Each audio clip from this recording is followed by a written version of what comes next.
السلام علیکم ورحمۃ اللہ وبرکاتہ نحمدہ ونصلی علی رسولہ الکریم اما بعد فاعوذ باللہ من الشیطان الرجیم بسم اللہ الرحمن الرحیم رب اشرح لی صدری ویسر لی امری واحلل عقدۃ من لسانی یفقہوا قولی آمین یا رب العالمین۔ تفسیر آیت نمبر 111 سے سورہ الانعام۔ ولو اور اگر اننا بے شک ہم نزلنا نازل کرتے ہم الیہم الملائکۃ ان کے اوپر فرشتوں کو وکلمہم الموتیٰ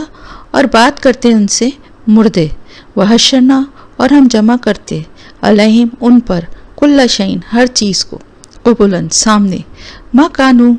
نہیں تھے وہ لیؤمنوا کہ وہ ایمان لاتے الا مگر ان یشاء اللہ چاہتا اللہ ولیکن اکثر ان میں سے یجہلون جاہل ہیں یا نادان ہیں۔ اب یہاں پر کیا بات وہی والی بات ہو رہی ہے جو کہ پچھلی آیات میں بھی تھی کہ ان کے مطالبے جو تھے وہ حضور صلی اللہ علیہ وسلم سے بہت ہی عجیب و غریب ان کی ڈیمانڈز ہوتی تھیں اور ایسی باتیں کرتے تھے کہ جس سے یعنی یہ ثابت ہوتا تھا کہ ایمان لانا ہی نہیں ہے۔ تو اللہ تعالیٰ فرما رہا ہے کہ ان میں سے ایک مطالبہ یہ بھی تھا کہ ہم سے کیوں نہیں فرشتے بات کرتے، ہمارے سامنے کیوں نہیں آتے۔ تو اللہ تعالیٰ فرماتا ہے کہ اگر ہم ان کے سامنے فرشتوں کو بھی لا کر کھڑا کر دیں یا مردے ان سے باتیں کرنے لگیں تو بھی یہ ایمان لانے والے نہیں ہیں۔ اگر ہر چیز ہم ان کے سامنے کھڑی کر دیں لا کر اللہ کی نشانیوں میں سے، وہ کیا چیزیں ہیں، یعنی جو بھی اللہ کی مخلوق ہیں یا اللہ کی جو بھی قدرت کے جو بھی مظاہر ہیں وہ ہم ان کے سامنے لا کے کھڑا کر دیں تو بھی یہ ایمان لانے والے نہیں ہیں۔ کس طرح سے کیوں یہ بات کہی جا رہی ہے؟ اس لیے کہ آپ دیکھیں پہلے نبیوں کے ساتھ بھی اسی قسم کے معاملات ہوتے تھے نا۔ اب جیسے حضرت عیسیٰ علیہ السلام تھے، وہ اللہ کے حکم سے مردوں کو زندہ کر دیتے تھے۔ اللہ کے حکم سے مردے کے لیے وہ جب کہتے تھے کہ قم باذن اللہ تو وہ مردہ جو ہے وہ کھڑا ہو جاتا تھا۔ تو اللہ تعالیٰ فرما رہا ہے کہ وہاں پر تو مردوں کو انہوں نے زندہ ہوتے ہوئے بھی دیکھا تھا، تو کیا ایمان لے آئے تھے وہ سب؟ ایک مٹی سے پرندے کو بنا کے اور اللہ کے حکم سے جب اس کے اوپر اس میں روح پھونکتے تھے اور وہ اللہ کے حکم سے اس کو کہتے تھے تو وہ زندہ ہو کے اڑ جاتا تھا۔ کیا کیا معجزے اور اللہ کی طرف سے دکھائے اللہ کے رسولوں نے۔ اونٹنی پہاڑ کے پیچھے سے، پہاڑ کے بیچ میں سے، یعنی اونٹنی پہاڑ پھٹا اور اس میں سے اونٹنی ایک نکلی جو کہ زندہ تھی اور جو یعنی پریگننٹ تھی اور اس نے بچہ دیا حضرت صالح علیہ السلام کی قوم کے سامنے۔ کتنا بڑا معجزہ تھا کہ پہاڑ کے اندر سے پھٹ کے ایک زندہ اونٹنی کا نکلنا، کوئی چھوٹے سے کیڑے کا بھی نہیں۔ تو کیا وہ لوگ ایمان لے آئے؟ کیا کیا انہوں نے؟ اس بچے کو، اس اونٹنی کو جو ہے وہ مار دیا انہوں نے۔ تو جو لوگ حق کو پہچانتے ہوئے بھی انکار کرتے ہیں یا جو حق کو پہچاننا ہی نہیں چاہتے وہ کسی صورت بھی ایمان لانے والے نہیں ہیں، چاہے اللہ تعالیٰ فرما رہا ہے ان کے سامنے فرشتے بھی آ کے کھڑے ہو جائیں یا مردے بھی ان سے باتیں کرنے لگیں اور اللہ کی حقیقت ان کو بتانے لگیں، وہ پھر بھی ایمان نہیں لائیں گے۔ اسی طرح اللہ کی تمام نشانیاں اگر ان کے سامنے آ کے اللہ تعالیٰ ان کے سامنے پیش کر دے، جس میں سے بہت سی تو ہیں ہی، یہ سورج، چاند، ستارے، دیکھیں نا حضرت ابراہیم علیہ السلام نے ان نشانیوں سے ہی اللہ کو پہچانا تھا، اور انہوں نے کیا کہا تھا کہ میرا رب ایسا نہیں ہے کہ جو غروب ہو جائے یا ڈھل جائے، تو یہ میرے رب نہیں ہو سکتے۔ اسی طرح ان بتوں کو دیکھ کے کیا کہا تھا کہ جو خود ہاتھ نہیں ہلا سکتے، اپنی مدد نہیں کر سکتے، وہ کسی دوسرے کی کیا مدد کریں گے، یہ میرا رب نہیں ہو سکتے۔ اسی طرح سے اور نشانیاں ہیں، جیسے کہ ایک مردہ زمین پہ پانی پڑنا، جس کی پچھلی آیات میں ہم تفسیر بھی پڑھ چکے ہیں کہ کس طرح سے ایک بیج جو ہے زمین میں جاتا ہے اور وہ پھوٹتا ہے، اور کیا اسی طرح بارش کا برسنا۔ کس چیز پہ؟ اللہ کی بنائی ہوئی مخلوق پہ اگر غور کرنا شروع کریں تو انواع اقسام کی ایسی مخلوقات موجود ہیں کہ بہت سوں کا تو خیر انسان کو علم بھی نہیں ہے، لیکن جو کچھ جن کا علم ہے ان کے اوپر ہی اگر غور کرے، مکھیوں کے اوپر، شہد کی مکھیوں پر، چونٹیوں پر، یہ جو بظاہر دیکھنے میں بہت حقیر اور چھوٹی چیزیں لگتی ہیں، تو یہی نشانیاں بہت کافی ہیں کسی کے ایمان لانے کے لیے. لیکن اللہ تعالیٰ فرما رہا ہے کہ یہ ساری چیزیں بھی اگر ان کے سامنے لا کے کھڑی کر دی جائیں،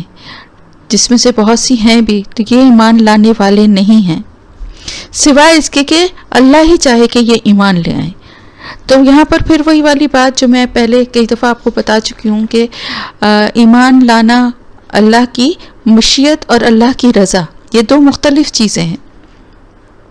اللہ تعالیٰ کسی کے لیے نہیں چاہتا کہ وہ ایمان نہ لائے، لیکن کیونکہ دنیا کا ایک نظام ہے اور اس میں حق و باطل کا مقابلہ ہونا ہے، جبھی جو ہے وہ گناہ گاروں کے لیے سزا اور اللہ کے راستے پہ چلنے والوں کے لیے انعامات ہیں. وہ حاصل کرنے کے لیے اس دنیا کے نظام سے، اس طریقہ کار سے گزرنا پڑے گا. یہ ضروری نہیں ہے کہ ایمان لانے والے جو ہیں ان کے ساتھ سب کچھ اچھا ہی اچھا ہوتا رہے. جیسا کہ شروع میں آپ دیکھیں نا، وہاں پہ مکے میں رہتے ہوئے لوگوں کو کیا لگتا تھا بظاہر کہ جو ایمان لانے والے ہیں وہ بڑی سختیوں اور مشکلوں کا شکار ہیں، ان کو سامنا کرنا پڑ رہا ہے، اور ان کے حالات بڑے ایسے ہیں کہ ان کے ساتھ لگتا تھا بظاہر کہ ان کا کوئی ساتھ دینے والا نہیں ہے. لیکن آخر میں کیا ہوا؟ تو اللہ تعالیٰ جو ہے وہ اگر چاہے، اللہ کی رضا یہ ہے کہ اللہ راضی ان سے ہوتا ہے جو اللہ کے راستے پہ چلتے ہیں، جو اللہ کی آیات پر ایمان لاتے ہیں اور اللہ کے احکامات پر عمل کرتے ہیں. لیکن اللہ کی مشیت ہے، اس نے ایک طریقہ کار بنایا ہے. اس طرح اگر اس کی مشیت کے حساب سے، اس کی جو حکمت ہے دنیا کو بنانے کی، اس حساب سے دنیا کا نظام چل رہا ہے. ورنہ کوئی چور چوری نہیں کر سکتا، کوئی قتل نہیں کر سکتا، کوئی بھی گناہ گار کوئی برا کام نہیں کر سکتا. اللہ چاہے تو زبردستی ان کو روک دے، اللہ چاہے تو سب کے لیے ایک فرشتہ مقرر کر دے جو انہیں کوئی غلط کام کرنے ہی نہ دے، یا پھر کوئی اور طریقہ ایسا ہو کہ جس سے انسان گناہ کرنے لگے تو وہیں پر اس کے لیے کوئی ایسی روک یا کوئی ایسی رکاوٹ اس کے لیے آ جائے کہ وہ اس راستے پہ چل ہی نہ سکے. اگر کسی پہ ظلم کرنے کے لیے ہاتھ اٹھائے تو اس کا ہاتھ ہی شل ہو جائے، اگر کسی غلط راستے کی طرف جانے کی کوشش کرے تو اس کے پاؤں چلنے سے انکار کر دیں. اللہ تو یہ سب کچھ کر سکتا ہے نا، لیکن دین میں جبر نہیں ہے. انسان وہ دنیا کی واحد مخلوق ہے جس کو اللہ نے اختیار دیا ہے، ارادے کا اختیار، اور دونوں راستے جس کے سامنے رکھتی ہیں، صحیح اور غلط، اور اس کے بعد اس کو فیصلے کا حق دے دیا گیا ہے. واحد مخلوق ہے. باقی تمام جتنی بھی اللہ کی بنائی ہوئی مخلوق ہے اس دنیا میں، جو کچھ بھی اللہ کی تخلیق ہمیں نظر آتی ہیں، تو اللہ کے بنائے ہوئے ایک نظام پہ، ایک لگے بندے نظام پہ اسی انداز سے صبح سے شام کرتی ہیں. پرندے اپنے وقت پہ اٹھتے ہیں اور جس اللہ کی حمد و ثنا کرتے ہیں، اپنا کھانا پینا کرتے ہیں، شام کو اپنے گھونسلوں میں چلے جاتے ہیں. ان سے کوئی سوال نہیں ہے، نہ ان کے پاس کوئی اختیار ہے اپنی مرضی سے کرنے کا. اختیار ہے انسان کے پاس کہ وہ صبح فجر کے بجائے وہ 12 بجے اٹھے. یہ اختیار انسان کو دیا ہے کہ فجر کی نماز پڑھنے کے لیے وہ اٹھتا ہے یا نہیں اٹھتا، اس کو راستہ بتا دیا گیا ہے. پھر جو اللہ کے بتائے ہوئے راستے پہ چلتا ہے وہ اللہ کی رضا پا لیتا ہے، اور باقی جو ہیں وہ اللہ کی مشیت کے تحت کام ہو رہا ہے اس دنیا کا. تو اگر اللہ تعالیٰ چاہتا تو، یعنی اگر یہ مشیت نہ ہوتی اللہ کی، تو پھر تو کوئی گناہ کرتا ہی نہیں نا، سب اچھا ہی اچھا ہوتا. پھر فیصلہ کس چیز کا ہوتا ہے؟ دنیا بنانے کا مقصد کیا تھا؟ وَلَكِنَّ أَكْثَرَهُمْ يَجْهَلُونَ، اور لیکن اکثر ان میں سے جہالت کی باتیں کرتے ہیں، نادانی کی باتیں کرتے ہیں. یعنی یہ ساری باتیں دیکھتے ہوئے اور یہ ساری اللہ کی حکمت اور یہ سارے دیکھتے ہوئے نظام کس طرح سے کائنات کا چل رہا ہے، اس کے باوجود وہ اس طرح کی ڈیمانڈز کرتے ہیں. تو پھر اس کے بعد بھی وہ ایمان لانے والے نہیں ہیں، اور ان کے لیے پھر دردناک عذاب ہے. وَكَذَلِكَ جَعَلْنَا، اور اسی طرح بنایا ہم نے، لِكُلِّ نَبِيٍّ، ہر نبی کے لیے، عَدُوًّا، دشمن، شیاطین الانس والجن، شیاطین انسانوں اور جنوں میں سے، یوحی بعضهم الی بعض، وہ وحی کرتے ہیں، القا کرتے ہیں، دل میں ڈالتے ہیں، ان میں سے بعض کی طرف. زخرف القول، زخرف ملمہ کی ہوئی بات، یعنی زخرف ہر ایسی چیز کو کہتے ہیں جو چمکتی ہے، جو زینت کی ہے. سونے کو بھی زخرف کہا جاتا ہے. میں نے آپ کو ترجمہ کرتے ہوئے بتایا تھا کہ ایسا پیتل یا ایسی دھات جس کے اوپر سونے کا پانی چڑھا ہوا ہو اور دیکھنے میں وہ بہت چمکدار سونے کی طرح لگے، لیکن در حقیقت وہ سونا نہ ہو۔ قول غرورہ یعنی دھوکے کی بات ہوتی ہے۔ در حقیقت کیا ہوتا ہے؟ ان کی بات جو ہوتی ہے وہ جھوٹ ہوتی ہے، ایک جال ہوتی ہے جس میں وہ لوگوں کو پھنسانے کی کوشش کرتے ہیں۔ تو اللہ تعالیٰ آپ صلی اللہ علیہ وسلم کے لیے کو ایک طرح سے تسلی دیتے ہوئے فرما رہے ہیں کہ اے نبی آپ تنگ دل نہ ہوں، غم نہ کریں۔ آپ سے جس طرح یہ کفار دشمنی کرتے ہیں، ظاہر پورا قریش آپ کی دشمنی پر اتر آیا تھا اور ہر طرح سے آپ کو ایذا دیتے تھے، تو اللہ تعالیٰ فرما رہا ہے کہ جس طرح آپ کے زمانے میں یہ کفار آپ کی دشمنی کرتے ہیں، ہر نبی کے زمانے میں اس دور کے جو کفار تھے وہ اپنے اپنے نبیوں کے ساتھ ایسی ہی دشمنی کرتے رہے، اور اپنے سے پہلے جو آپ سے پہلے جو پیغمبر آئے تھے ان کو بھی اسی طرح جھٹلایا گیا اور ایذائیں پہنچائی گئی ہیں جس پر انہوں نے صبر کیا گیا۔ تو اسی لیے اللہ تعالیٰ آپ صلی اللہ علیہ وسلم سے فرما رہا ہے کہ یہ کوئی نئی بات نہیں ہے، یہی طریقہ کار ہے۔ اور یہاں پر دیکھیں پھر وہی والی بات آ جاتی ہے کہ اگر اللہ تعالیٰ چاہے تو اپنے نبی کے مددگاروں کو بھیج دے، فرشتوں کی شکل میں بھیج دے، یا انسانوں میں ایسے انسان جن کے دلوں میں ڈال دے، اور وہ پھر کچھ بھی ایسی کوئی بات نہ کر سکیں کہ اس سے نبی کو نقصان پہنچے، کیونکہ نبی اللہ کا چنا ہوا بندہ ہے جو اللہ کے کام کے لیے، اللہ کے پیغامات کو لوگوں تک پہنچانے کے لیے اللہ نے اس دنیا میں جس کو منتخب کیا ہے، تو اس کی تو ہر طرح سے مدد ہونی چاہیے نا، کہ کسی کی مجال نہیں ہونی چاہیے کہ وہ اس کو ستائے یا تنگ کرے۔ لیکن اللہ تعالیٰ یہاں پہ بیان فرما رہا ہے کہ یہ بھی اللہ کا ایک بنایا ہوا نظام ہے کہ جب بھی کوئی رسول آتا ہے تو اس کی بڑی سخت اس کی دشمنی اور عداوت اس سے کی جاتی ہے۔ آپ نے پڑھا ہوگا کہ جب آپ صلی اللہ علیہ وسلم پہ پہلی وحی نازل ہوئی اور آپ غار حرا سے آئے تو آپ نے سب سے پہلے حضرت خدیجہ رضی اللہ تعالیٰ عنہ سے یہ سارا معاملہ بیان کیا، اور وہ آپ کو اپنے چچا ورقہ بن نوفل کے پاس لے گئیں، جو کہ اس وقت کے جو عیسائی تھے وہ عیسائی مذہب کے تھے۔ تو انہوں نے جب یہ باتیں سنی آپ صلی اللہ علیہ وسلم نے جو بتایا، تو انہوں نے آپ سے کہا کہ جس طرح آپ جو کلام آپ سنا رہے ہیں، ایسا کلام جو رسول بھی لے کر آیا اس سے اسی طرح دشمنی اور عداوت کی گئی ہے، اور نبیوں کے دشمن شریر انسان بھی ہوتے ہیں اور جنات بھی ہوتے ہیں۔ حضرت ابو ذر رضی اللہ تعالیٰ عنہ سے روایت ہے کہ ایک دن وہ نماز پڑھ رہے تھے تو آپ صلی اللہ علیہ وسلم سے فرمایا کہ ایک دن نماز نہیں پڑھ رہے تھے بلکہ ایک مجلس میں موجود تھے آپ صلی اللہ علیہ وسلم کے ساتھ۔ تو جب وہ ایک بڑی طویل مسجد تھی، اس کے بعد آپ صلی اللہ علیہ وسلم نے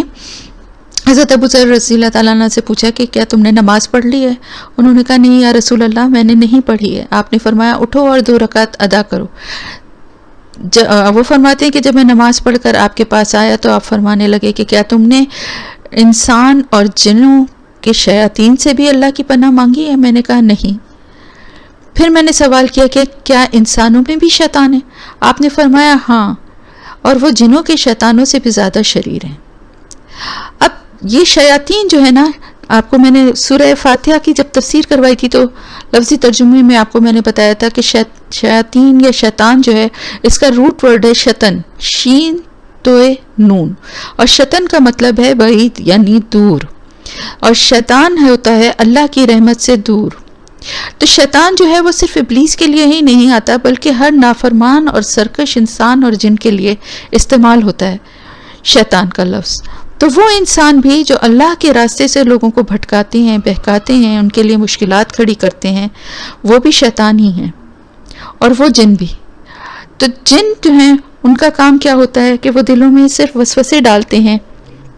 گمراہ کرنے کے لیے، شکوک و شبہات ڈالنے کے لیے، بعضهم الی بعض یعنی بعض ان میں سے دوسرے لوگوں کی طرف، اور انسانوں کا کیا کام ہوتا ہے کہ وہ بھی یہی کام کرتے ہیں، اور وہ لوگوں کے دلوں میں طرح طرح کی دھوکے کی باتیں، ایسی باتیں جس سے لوگ گمراہ ہوں، ایسے باتیں جن سے کہ لوگوں کا ایمان کی طرف آنے کا راستہ بند ہو جائے، ایسی باتیں کرتے ہیں جو بظاہر بڑی خوبصورت لگتی ہیں۔ مثلاً یہ کہ کہیں پہ یہ بات کہتے تھے کہ ہمارے باپ دادا کیا غلط ہو سکتے ہیں؟ کیا ہمارے باپ دادا گناہ گار ہیں؟ وہ غلط بات کہتے تھے، ایسا ہو سکتا ہے کیا؟ اب ظاہر اپنے ماں باپ کی محبت میں سب ہاں میں ہاں ملائیں گے کہ نہیں ایسا تو نہیں، ہمارے ماں باپ تو ہمیں صحیح بات ہی بتاتے تھے۔ یا پھر اسی طرح سے کہ دین کے بارے میں لوگوں کو گمراہ کرتے تھے کہ یہ آپ صلی اللہ علیہ وسلم جو کلام سناتے ہیں اس سے آپس میں جو ہے دشمنی، بھائی بھائی کا دشمن ہو جاتا ہے، بیٹا باپ کا دشمن ہو جاتا ہے، یا یہ کہ یہ تو کوئی جادو ہے، ایسا کلام ہے کہ اس کو سننے کے بعد لوگ ایسا اس کے اثر میں آ جاتے ہیں کہ اپنوں کو بھول جاتے ہیں، چھوڑ دیتے ہیں، اور اسی طرح کی اور بہت ساری باتیں جو ہیں وہ آپ صلی اللہ علیہ وسلم کی طرف سے، اللہ کی طرف سے جھوٹی جھوٹی باتیں ایک دوسرے کو بہکانے کے لیے کیا کرتے تھے اور لوگوں کو اس طرح گمراہ کیا کرتے تھے۔ اب سوچنے والی بات پھر وہی ہے کہ نبی کو تو اس وقت مدد کی ضرورت تھی کہ اس وقت جو ہے ہر طرح سے اس کے لیے ساتھ دینے والے لوگ ہوں، اس کو اتنی مخالفتوں اور مصیبتوں کا سامنا کیوں کرنا پڑا؟ یہ بھی اللہ کی ایک حکمت تھی، کیونکہ اگر اس سٹیج پر ہی نبی کو سب کچھ حاصل ہو جاتا ہے بہت سہولت کے ساتھ، اور اس کے لیے فرشتے یا انسانوں کی شکل میں اللہ ایک گروپ ایسا بنا دیتا کہ جو اس کی مدد کے لیے پہلے سے تیار ہوتے ہیں، جیسے ہی وہ اللہ کا پیغام لے کر آتا ہے، ایمان لے آتے، تو لوگ کہتے ہیں کہ یہ تو سب پری پلانڈ اور ایک ایسا لگتا ہے کہ پھر تو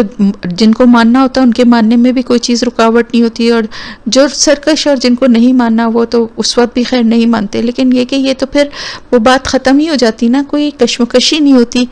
کسی کو قربانی یا کوئی استقامت والی بات ہی نہ ہوتی۔ تو حق پہ چلنے والوں کے لیے اللہ پاک نے یہ نظام رکھا ہے تاکہ ان کی استقامت کو چیک کر سکے کہ وہ کتنے ثابت قدم رہتے ہیں، کیونکہ جس کے اوپر جتنی زیادہ مشکلات آتی ہیں اور پھر وہ اس راستے پہ جتنی استقامت دکھاتا ہے، جتنا اصرار کرتا ہے، اتنا ہی اس کا مرتبہ بلند ہوتا جاتا ہے۔ تو اسی طرح سے یہ شیاطین جن اور انسان جو ہیں، یعنی شیطان جن آ کر اپنے ساتھی انسان جو انسان شیطان تھا اس کے دل میں کوئی خیال ڈالتا تھا کہ بھئی شاباش بہت اچھا کر رہے ہو، کبھی بھی ان کے کہے میں نہ آنا، تم کیا غلط ہو، تم تو خود سردار ہو، تمہاری بات سب کو ماننی چاہیے، تم جو کر رہے ہو نا یہی تو استقامت ہے، اس سے کہیں ان کی باتوں میں آ کے پھسل نہ جانا اور ان کی باتوں کو قبول نہ کر لینا۔ تو اس طرح سے کیا ہوتا تھا کہ وہ اور پکے ہو جاتے تھے۔ تو اللہ تعالیٰ فرما رہا ہے کہ ان کی یہ دھوکے بازی کی باتیں جس سے وہ گمراہ کر رہے ہیں لوگوں کو،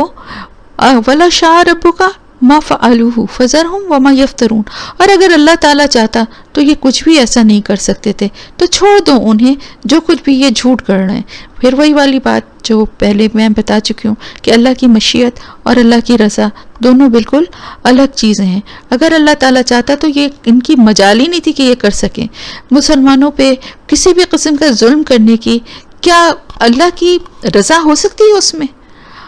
لیکن یہ اللہ کی مشیت ہے، اللہ کا بنایا ہوا نظام ہے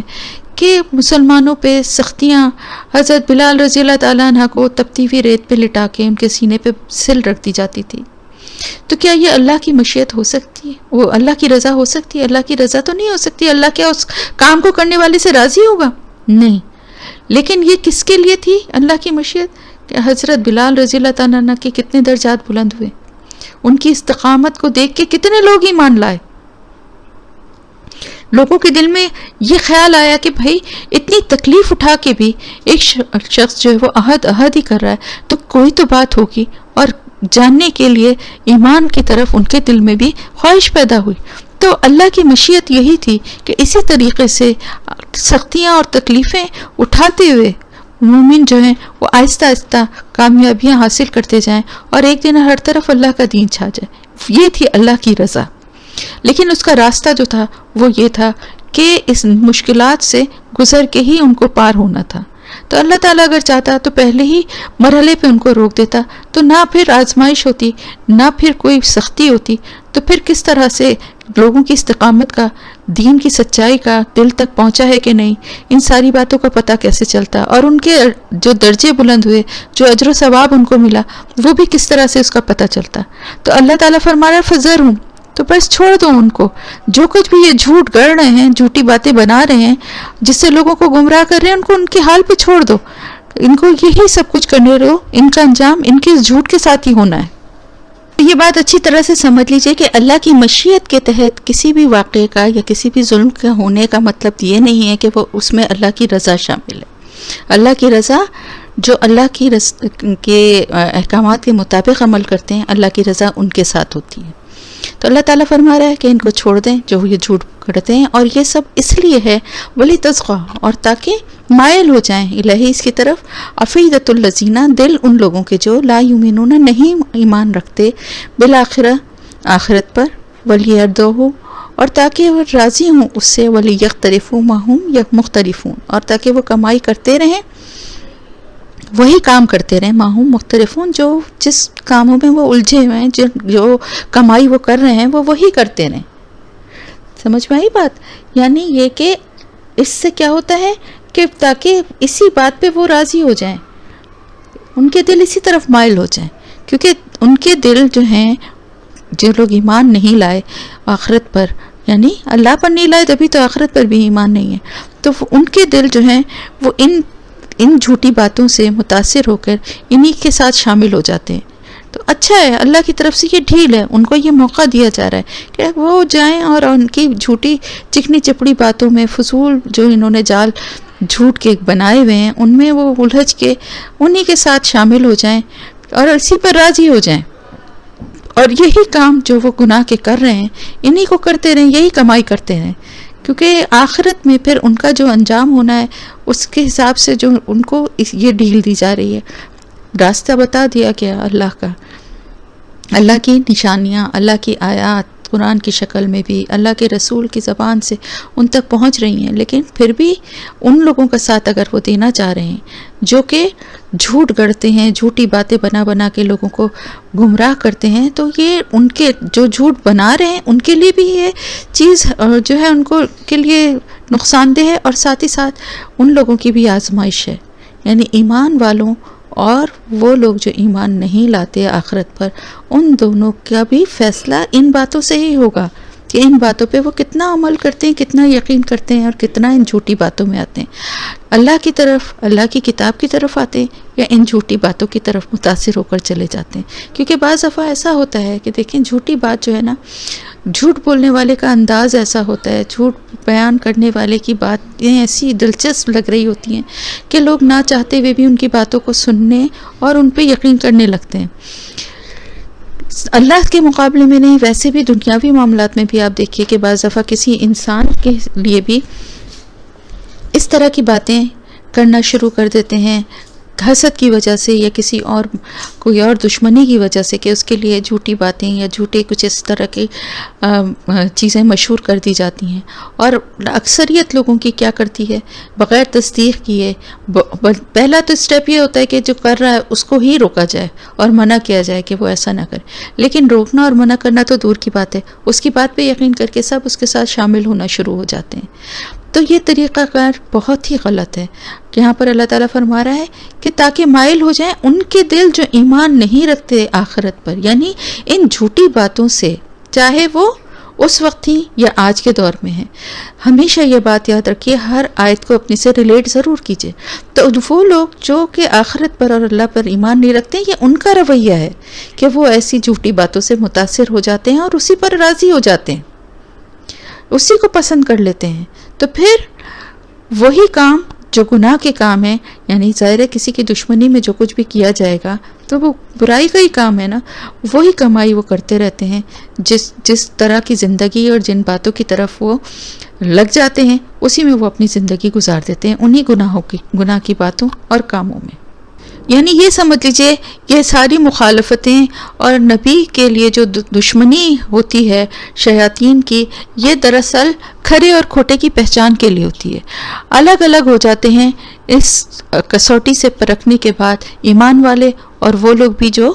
ایمان نہیں لاتے، تو ان کی پہچان ہو جاتی ہے، اور پھر ایمان والے اللہ کے بتائے ہوئے راستے پہ چلنے لگتے ہیں، اور جو ایمان نہیں لاتے وہ پھر اسی پہ راضی ہو جاتے ہیں اور وہی گناہ کی کمائی اور گناہ کے کام کرنے میں اپنی زندگی گزار دیتے ہیں۔ افغیر اللہ کیا پھر میں سوائے اللہ کے ابتغی تلاش کروں حکمن، کوئی حکم، وَهُوَ الَّذِي، اور وہی ذات ہے جو انزل الیکم الکتاب مفصلا، نازل کی جس نے تمہاری طرف کتاب تفصیل کے ساتھ، یعنی اللہ کی جو کتاب، اللہ تعالیٰ فرما رہا ہے کہ آپ صلی اللہ علیہ وسلم سے کہ ان سے یہ سوال کرو کہ وہ اللہ، وہ ذات جس نے کہ تمہاری طرف یہ کتاب نازل کر دی ہے جس میں تفصیل سے تمام احکامات بیان کیے گئے ہیں، تو کیا اب اس کے علاوہ کوئی اور حکم میں تلاش کروں؟ حکم کہتے ہیں ایکچولی جج یا قاضی کو، لیکن قاضی، جج اور حکم میں فرق یہ ہے کہ حکم وہ ہوتا ہے جو ہر فیصلہ حق کی بنا پر کرے، اور دنیا میں یہ کام جو ہے وہ کوئی بھی نہیں کر سکتا کہ جس کا ہر فیصلہ حق کی بنیاد پر ہو۔ یہاں ثبوتوں کی وجہ سے بعض دفعہ صحیح جو حقدار ہوتا ہے اس کو بھی انصاف نہیں ملتا، تو یہ تو صرف اللہ ہی کی ذات ہے جو کہ حکم ہے۔ تو اللہ کے سوا آپ کسی اور کو کیسے حکم بنا سکتے ہیں، کیسے تلاش کر سکتے ہیں؟ کوئی ہو ہی نہیں سکتا۔ جیسے کہ وہ اپنے بتوں یا اپنے آج کل کے دور میں بھی بعض بزرگوں یا پیروں فقیروں کے حوالے سے بھی کوئی بات ایسی کی جاتی ہے کہ انہوں نے یہ کہا ہے یا وہ گارنٹی دیتے ہیں یا وہ ہم بخشش کی ضمانت لیتے ہیں، تو کس طرح اللہ کی کتاب کے سوا کسی اور کو حکم بنایا نہیں جا سکتا، نہ کسی فیصلے میں۔ قرآن میں تفصیل سے اللہ نے ہر بات کا فیصلہ، ہر کام، سزائیں ہوں یا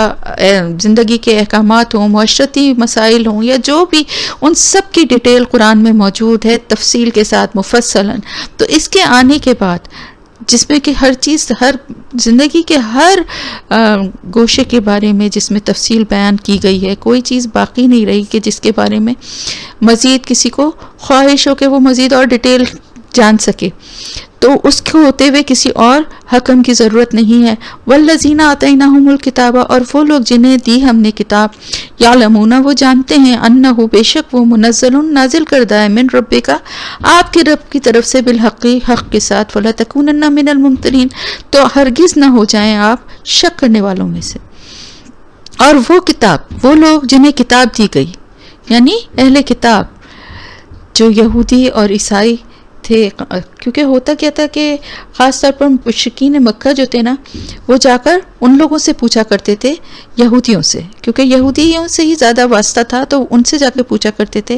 اور ان کی ہی مشوروں پہ چلتے تھے زیادہ تر۔ تو اللہ تعالیٰ فرما رہا ہے کہ جنہیں دی گئی ہے کتاب، وہ تو بہت اچھے سے یہ بات جانتے ہیں کہ یہ کتاب بھی نازل کردہ ہے آپ کے رب کی طرف سے، جیسا کہ وہ پچھلی کتابیں تھیں، حق کے ساتھ، کیونکہ اس میں بھی وہی باتیں ہیں جو کہ اس میں موجود تھیں، وہی احکامات ہیں، وہی باتیں ہیں۔ فَلَا تَكُونَنَّ مِنَ الْمُمْتَرِينَ، تو آپ ہرگز بھی شک میں مبتلا نہ ہوئیے گا، ان کی باتوں کے پر آ کے آپ کسی طرح کا شک نہ کریے گا۔ حقیقت یہ تھی کہ اہل کتاب جو تھے وہ اپنی زبان سے اس کا اقرار کرتے یا نہ کرتے، لیکن یہ بات وہ بہت اچھی طرح سے جانتے تھے اور پہچانتے تھے آیات کو، جب وہ پڑھتے تھے اور سنتے تھے کہ یہ وہی کلام ہے جو ان کی کتابوں میں جس طرح کی بات تھی اللہ کی، وہی یہاں پہ بھی موجود ہے۔ اور اسی طرح سے بہت سے معاملات کے جو فیصلے اور بہت سی جو سزائیں اور احکامات جو تھے وہ وہی تھے، چینج بھی نہیں ہوئے تھے، جو کہ اس سے پہلے تورات میں موجود تھے۔ تو پھر شک کی اللہ تعالیٰ فرما رہا ہے آپ صلی اللہ علیہ وسلم سے کہ آپ ہرگز یہ لوگ جو شکوک و شبہات میں آپ کو ڈالتے ہیں ان کی باتوں میں ہرگز نہ آئیے، کیونکہ یہ جانتے ہوئے پہچانتے ہوئے بھی لوگوں کو گمراہ کرنے کے لیے اس طرح کی باتیں کرتے ہیں، اور یہ قرآن اللہ کی طرف سے حق کے ساتھ نازل کیا گیا ہے، تو شک کرنے والے لوگوں میں آپ ہرگز شامل نہ ہوں۔ کلمتو متمت، کلمتو پوری ہو گئی بات، رب کا آپ کے رب کی، صدقاً سچائی کے ساتھ، و عدلاً اور عدل کے ساتھ، لا مبدل نہیں بدل سکتا کوئی، لکلمات ہی اس کی کلمات کو، اس کی بات کو، وہو السمیع العلیم یعنی وہ سب سے زیادہ سننے والا اور جاننے والا ہے۔ یعنی اللہ تعالیٰ نے ایک ایسی مکمل کتاب بھیجی ہے، کلمت تمت، کلمتو تمت یعنی تمام، اردو میں بھی بولتے ہیں نا کہ قصہ تمام ہو گیا، پوری ہو گئی، ایسی کتاب بھیجی ہے کہ جس میں کہ بات پوری اللہ کی ہو گئی۔ اس سے پہلے کی کتابیں جو تھیں وہ جس طرح کی تھیں یا جس خاص مخصوص ایک اس کے حساب سے اس میں جو کچھ بھی کلام یہی تھا، احکامات یہی تھے، لیکن اور بھی بہت کچھ اس میں تھا، جیسے کہ تورات میں بنی اسرائیل کی نافرمانیوں اور ان کی سرکشی کی وجہ سے بہت ساری چیزیں ان پہ حرام کر دی گئی تھیں، اور پھر انجیل میں ان کی بہت ساری چیزوں کی چھوٹ اور نرمی دی گئی تھی، لیکن قرآن اب ایک آخری کتاب ہے اور اس میں کوئی تبدیلی نہیں ہو سکتی، لا مبدل لکلمات ہی، کوئی بدل نہیں سکتا اس کے کلام کو، اس کی بات کو۔ تو اب یہ جو بات جو اللہ کی مکمل صورت میں اس قرآن کی شکل میں ہمارے پاس آئی ہے، سچی ہے اور عدل پر مبنی ہے، تو اب جب یہاں پر عدلن کا لفظ اسی لیے اللہ تعالیٰ نے بیان فرمایا کیونکہ اس سے پہلے والی آیت میں افا غیر اللہ ابتغی حکمن ہے کہ کیا اللہ کے سوا میں تلاش کروں کوئی اور حکم، اور یہاں پر ہے کہ اللہ سے زیادہ سچا اور عدل کرنے والا کوئی ہے نہیں. بات پوری کمپلیٹ ہو گئی ہے اللہ کی اس کتاب کے ذریعے، اور وہ اس کتاب میں جو کچھ بھی موجود ہے وہ سچ ہے اور عدل پر مبنی ہے. تو تمام معاملات اور تمام جو معاملات اور زندگی کی جتنے بھی معاملات ہیں ان سب کا فیصلہ اب اس کتاب کے ذریعے سے ہی ہوگا. اس کے علاوہ اور کوئی چیز نہیں ہے جس کے حساب سے جس کو حکم بنایا جائے، اور اس کے کلمات، اس کی بات کو بدلنے والا بھی کوئی نہیں ہے. اللہ کی کتاب کی اب یہ جو کلمات اس میں ہیں ان کو کوئی بدل نہیں سکتا. اس سے پہلے تو کیا کرتے تھے لوگ، یہودی اور عیسائی کیا کرتے تھے، اپنے مطلب کے حساب سے ان میں رد و بدل کر کے، اور اس یعنی اس اپنی کتابوں کے بجائے خود وہ حکم بن کے بیٹھے ہوئے تھے. لیکن اللہ تعالیٰ فرماتا ہے کہ اس کتاب میں جو باتیں ہیں وہ سب سچی ہیں اور ہر حکم عدل پر مبنی ہے، اور جو کچھ اس نے خبریں دی وہ سب درست ہیں، اور جو کچھ اس نے حکم فرمایا ہے وہ سراسر عدل ہے، اور جس چیز سے روکا ہے وہ یکسر باطل ہے، کیونکہ وہ جس چیز سے روکتا ہے وہ برائی والی ہی ہوتی ہے. تو اب جو بھی فیصلہ ہوگا وہ اسی کتاب کے ذریعے ہوگا. وَهُوَ السَّمِيعُ الْعَلِيمُ، اور وہ بہت سب سے زیادہ سننے والا اور جاننے والا ہے. سنتا ہے وہ جو کچھ بھی بندے کی حرکات سکنات اور جو بھی باتیں ہیں ان سب کو وہ سنتا ہے، اور اس کے تمام عمل جو ہیں ان کو وہ بہت اچھے سے جانتا بھی ہے. یعنی صرف نہ صرف یہ کہ باتیں سنتا ہے بلکہ وہ کتنا عمل کر رہے ہیں یا نہیں کر رہے ہیں اس کو بھی وہ جاننے والا ہے. یعنی صرف باتوں کے ذریعے تو بہت کچھ انسان کہہ دیتا ہے نا بعض دفعہ، لیکن حقیقت میں کیا کرتا ہے، ان پہ عمل نہیں کرتا. تو اللہ صرف سنی سنائی باتوں کو نہیں دیکھے گا بلکہ سنتا بھی ہے اور عمل کو بھی دیکھے گا، اور ہر عمل کرنے والے کو اس کے اچھے یا برے عمل کا بدلہ وہ ضرور دے گا. وَإِن تُطِعْ، اور اگر وَإِن تُطِعْ أَكْثَرَ مَنْ فِي الْأَرْضِ، اور اگر تم پیروی کرو گے اکثریت کی زمین میں سے، يُضِلُّكَ عَن سَبِيلِ اللَّهِ، وہ بھٹکا دیں گے تمہیں اللہ کے راستے سے. إِن يَتَّبِعُونَ إِلَّا الظَّنَّ، یہ بھی بہت ایک اہم بات ہے کہ بعض دفعہ ایسا ہوتا ہے کہ اکثریت جو ہے وہ غلط ہوتی ہے. جیسے کہ آپ دیکھیں جب ایمان آپ صلی اللہ علیہ وسلم اللہ کی دعوت لے کے دین اسلام کی دعوت لے کر آئے تو اکثریت کیا تھی، گمراہی کے راستے پہ تھی، اور وہ بار بار اس بات کی مثال بھی دیتے تھے کہ اگر ہم لوگ غلط ہوتے تو کیا اللہ کا عذاب نہیں نازل ہوتا ہم پہ. مانگتے بھی تھے کیا ہم غلط ہوتے تو اب اتنی تعداد میں ہم یہ سب کچھ کر سکتے تھے. تو اللہ کی یہ ایک ڈھیل تھی، اور اللہ تعالیٰ فرما رہا ہے کہ اگر آپ ایسے لوگوں کی باتوں میں آ کے ان کی باتوں کی پیروی کرنے لگیں گے تو یہ آپ کو سیدھے راستے سے بھٹکا دیں گے، اللہ کے راستے سے بھٹکا دیں گے. ان کی یہ کیونکہ یہ خود تو پیروی کرتے ہیں صرف اپنے گمان کی اور اپنی قیاس آرائیوں پہ چلتے ہیں. ایک بات یاد رکھیے گا کہ اسلام میں جمہوری نظام نہیں ہے. اسلام میں اگر اکثریت، یعنی آپ یہ سمجھیں کہ اکثریت سے مراد یہ ہے کہ 1,00,000 لوگ بھی اگر غلط کام کر رہے ہیں لیکن 10 لوگ سیدھے راستے پہ چلنے والے ہیں تو ہمیں ان کی پیروی کرنا ہے، ہمیں ان کا ساتھ دینا ہے. تو دنیا میں جو باطل پرست ہوتے ہیں، جو گمراہی کے راستے پہ چلنے والے ہیں، ان کی تو ہمیشہ اکثریت ہی رہی ہے. ضروری نہیں ہے کہ مسلمانوں کی یا اللہ کے کو ماننے والوں کی اکثریت ہو. اور آج بھی آپ دیکھیں کہ بہت بڑی تعداد ہے جو کہ ایمان نہیں لاتی ہے، جو کہ ایمان لانے والے لوگ نہیں ہیں، اور پھر وہ کیا کرتے ہیں، جو ایمان لانے والے لوگ نہیں ہیں وہ مسلمانوں کو بھی ان کے راستے سے بھٹکانے کی پوری کوششیں کرتے ہیں. اس طرح کی باتیں کرتے ہیں جن میں کنفیوژن کے دل میں ڈالتے ہیں، اور ان کو اس راستے سے بھٹکانے کے لیے طرح طرح کی باتیں، سوالات لاتے ہیں. اور ایک عام مسلمان جو ہے اس کی اتنی نالج نہیں ہوتی، وہ صحیح طرح جواب نہیں دے پاتا اور صحیح طرح سے اپنا دفاع اپنا اور اپنے دین کا نہیں کر پاتا، اور کمزور عقیدے کی وجہ سے، قرآن کو نہ سمجھنے کی وجہ سے ہماری اکثریت قرآن کو سمجھتی ہی نہیں ہے نا، کہ قرآن میں تو سب باتوں کے جواب اور تفصیل موجود ہے، لیکن کوئی پڑھے اور سمجھے اور جانے تو پھر پتہ چلے نا. تو پھر کیا ہوتا ہے کہ ان کی باتوں سے متاثر ہونے لگتے ہیں کہ یہ صحیح تو کہہ رہے ہیں, شاید ایسے ہی ہے, شاید اب یہ والی بات جو ہے وہ آج کل کے دور کے لیے نہیں ہے, یا اس پہ پریکٹیکل نہیں ہے, یا اب یہ ہو نہیں سکتا, یا ایسا کیوں ہے کہ اللہ کے احکامات میں کیوں جو ہے وہ کرنا بہت بڑا گناہ ہے. بہت ساری آگے اب یہ حلال اور حرام کی جو آیت ہے اس میں آپ اس کی تفصیل اور مزید دیکھیں گے کہ کس طرح کے گمراہ کرنے کے لیے لوگوں کو باتیں گڑھی جاتی ہیں, اور وہ تو اپنے گمان کی پیروی کرتے ہیں. یعنی ان کے پاس تو خود اپنا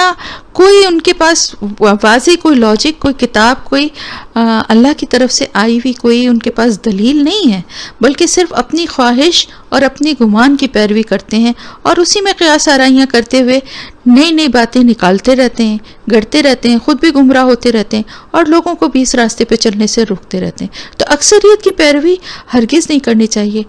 اگر اکثریت یعنی ساری دنیا بھی گمراہی کے راستے پہ ہو اور ہم اکیلے ہوں, تو ہمیں اکیلے ہی اللہ کے راستے پہ چلنا ہے. ہمیں نہیں اس راستے پہ چلنا جو کہ گمراہوں کا راستہ ہے, گمراہ لوگوں کا راستہ ہے, اور جو اس طرف اکثریت چل رہی ہے. اب ہم یہاں بہت سارے غلط کام کرنے والے لوگ جو ہیں غلط کام کرنے کی دلیل بھی یہ دیتے ہیں کہ سبھی تو کر رہے ہیں,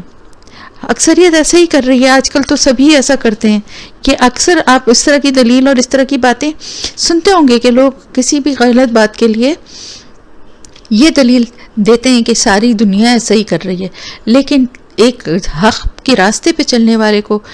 یہ نہیں دیکھنا چاہیے کہ دنیا کی اکثریت کس راستے پہ جا رہی ہے, بلکہ اسے پوری ثابت قدمی کے ساتھ اس راستے پہ چلنا چاہیے جو اللہ نے بتائی ہے, چاہے اس راستے پہ چلنے کے لیے وہ دنیا میں اکیلا ہی رہ جائے. پھر اور غلط طریقے جو اہل زمین نے خود اپنے قیاس سے, اپنے گمان سے تجویز کر لی ہیں, اسی میں آگے جو حلال اور حرام کی باتیں وہ بھی اسی میں آتی ہے. تو یہ سب اپنی گمراہ کردہ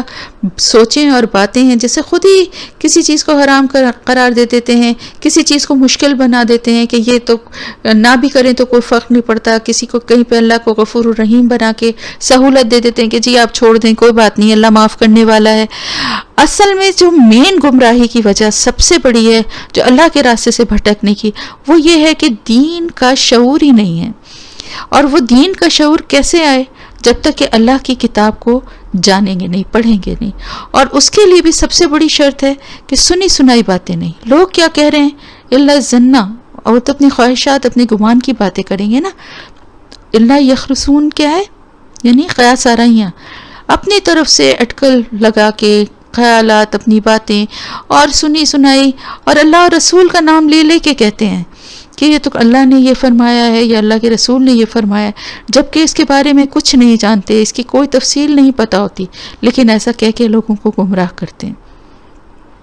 تو ان چیزوں سے بچنے کا طریقہ اور راستہ کیا ہے کہ اللہ کی کتاب سے جڑ جائیں اور اللہ کا شکر ادا کریں اگر جڑے ہوئے ہیں تو, کیونکہ آپ ڈائریکٹلی اللہ کی کتاب کو پڑھ رہے ہیں خود, آپ کو کوئی صحیح اور غلط خود سے پڑھ کے, آپ دیکھیں بہت ساری جگہوں پہ درس ہوتے ہیں جہاں پہ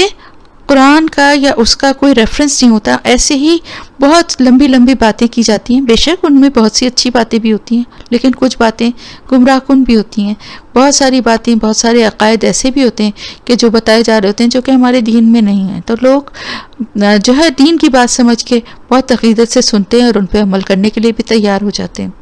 اب دیکھیں نا, جو شبرات کے حلوے بناتے ہیں یا جو نیاز دیتے ہیں یا جو اور اس طرح کے جو رسومات کو کرتے ہیں, تو کیا وہ گناہ سمجھ کے کرتے ہیں؟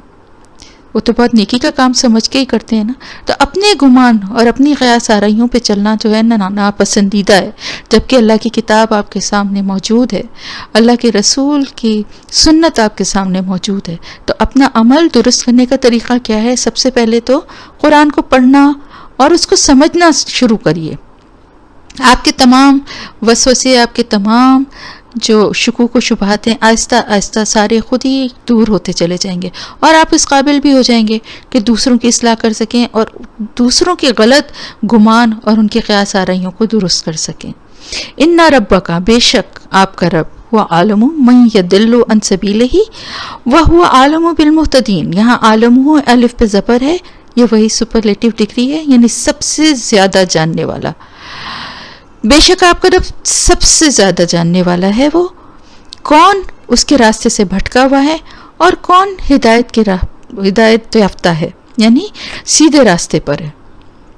تو جو بھی اللہ ایمان لانے کے بعد گمراہی کے راستے پہ چلنا شروع کرتا ہے اور باطل گمان اور بیکار خیالوں کا شکار ہو جاتا ہے، اس کو چاہیے کہ وہ قرآن کی طرف پلٹ آئے، اور اس کے بعد اس کو سیدھا راستہ اللہ تعالیٰ دکھائے گا۔ اور اللہ تعالیٰ سے زیادہ کون جان سکتا ہے کہ کون بھٹکا ہوا ہے اور کون سیدھے راستے پہ۔ تو اب آپ یہ بات بھی سمجھ لیجئے کہ اگر دنیا کے لوگ آپ کا مذاق بھی اڑاتے ہیں اور آپ کی باتوں کو پر اعتراضات اور تنقید بھی کرتے ہیں کہ یہ کون سا نیا اسلام ہے، یہ کون سی نئی بات ہے، کوئی بھی بات ہوتی ہے نماز کا طریقہ یا کسی بھی چیز کے لیے آپ کسی کو کچھ بتانا چاہیں تو کچھ لوگ تو بہت خوشی سے ایکسیپٹ کرتے ہیں، سیکھنا چاہتے ہیں، لیکن کچھ لوگ جو ہیں اس پہ اعتراض بھی کرتے ہیں۔ تو اس سے بددل نہیں ہونا چاہیے، اس لیے کہ ہمارا ہر عمل، ہماری ہر کوشش کس کی رضا کے لیے؟ لوگوں کی رضا کے لیے، لوگوں کی خوشنودی کے لیے نہیں۔ ہمارا ہر کام اللہ کی رضا کے لیے، ہمارا ہر اللہ کی راہ میں اٹھنے والا قدم، ہماری ہر چھوٹی سے چھوٹی نیکی بھی صرف اس لیے کہ اللہ ہم سے راضی ہو جائے۔ تو اللہ تعالیٰ سب سے زیادہ جانتا ہے کہ کون راہ سے بھٹکا ہوا ہے اور کون ہدایت یافتہ ہے، ہدایت کے راستے پر ہے، سیدھے راستے پر ہے۔ تو جب اللہ کو پتہ ہے تو پھر اپنے دل کو چھوٹا نہ کریں، تنگ نہ کریں لوگوں کی باتوں سے۔ اگر لوگ کچھ بھی کہتے ہیں تو اس کی پرواہ نہ کریں، کیونکہ لوگوں نے تو پیغمبروں کو بھی نہیں چھوڑا، رسولوں کو بھی نہیں چھوڑا، ان کے لیے بھی طرح طرح کی باتیں کی۔ تو اگر آپ کے لیے بھی کہتے ہیں تو کوئی بات نہیں، نرمی سے، حکمت سے اس کا جواب دیں، اور اپنے عمل کو زیادہ سے زیادہ صحیح رکھنے کی کوشش کریں، کیونکہ آپ سے سوال آپ کے عمل کا، آپ کے کاموں کا ہوگا۔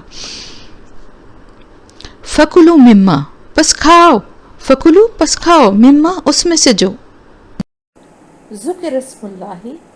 ذکر کیا گیا اللہ کے نام کا، علیہ، اس پر، ان کنتم، اگر ہو تم، بیایاتی ہی، اس کی آیات کے ساتھ یا اس کی نشانیوں کے ساتھ، مومنین، ایمان والے، بس تم کھاؤ اس میں ان چیزوں کو یا اس پہ جس پر کہ اللہ کا نام لیا گیا ہے۔ اگر تم اللہ کی آیات کے اوپر ایمان لانے والے ہو تو پھر اللہ کے بتائے ہوئے طریقے سے جو اللہ کا نام لے کے جو جانور ذبح کیا جاتا ہے اس کو کھاؤ،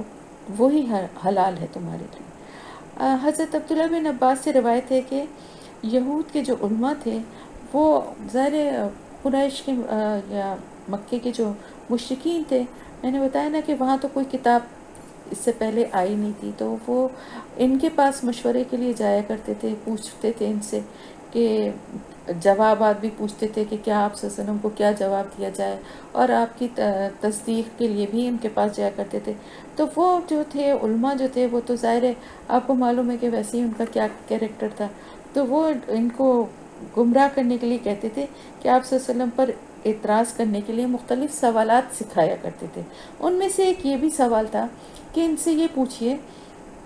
کہ یہ کیا بات ہوئی کہ جس کو خدا ہمارے وہ تو حرام ہو اور جسے انسان یا ہم خود مارتے ہیں وہ حلال ہو جائے۔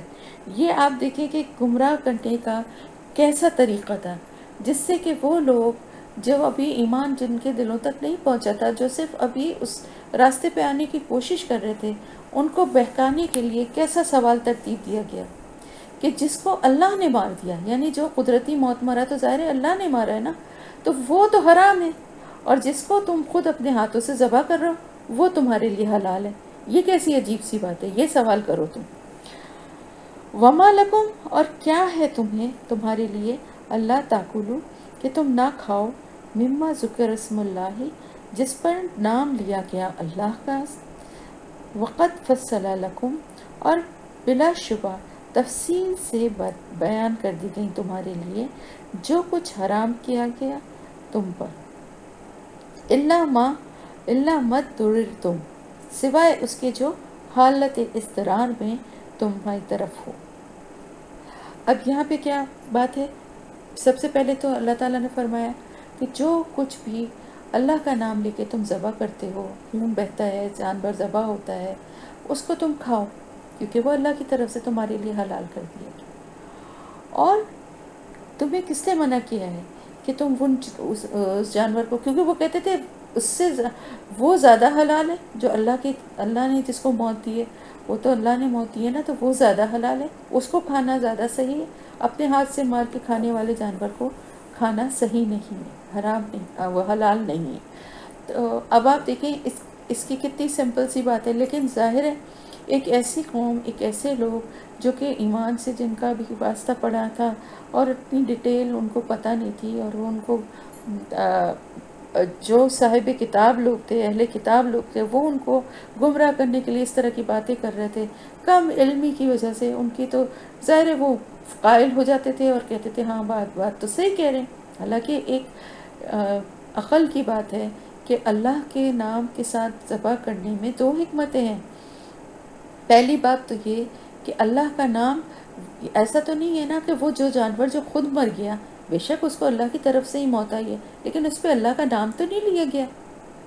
دونوں باتوں میں فرق ہے نا،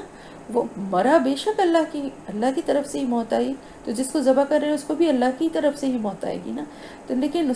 جو مردار ہے اس کے اوپر اللہ کا نام لیا نہیں گیا ہے، اور جس کو ذبح کیا جا رہا ہے اس پہ اللہ کا نام لے کے اس کو ذبح کیا جا رہا ہے، اور پھر اس کے جسم کا سارا خون، دوسری جو حکمت ہے، سارے جسم کا خون نکلتا ہے، جس کے بعد وہ گوشت کھانا جو ہے وہ نقصان دہ نہیں رہتا، اس کے تمام مضر جو وہ اثرات ہوتے ہیں وہ دور ہو جاتے ہیں۔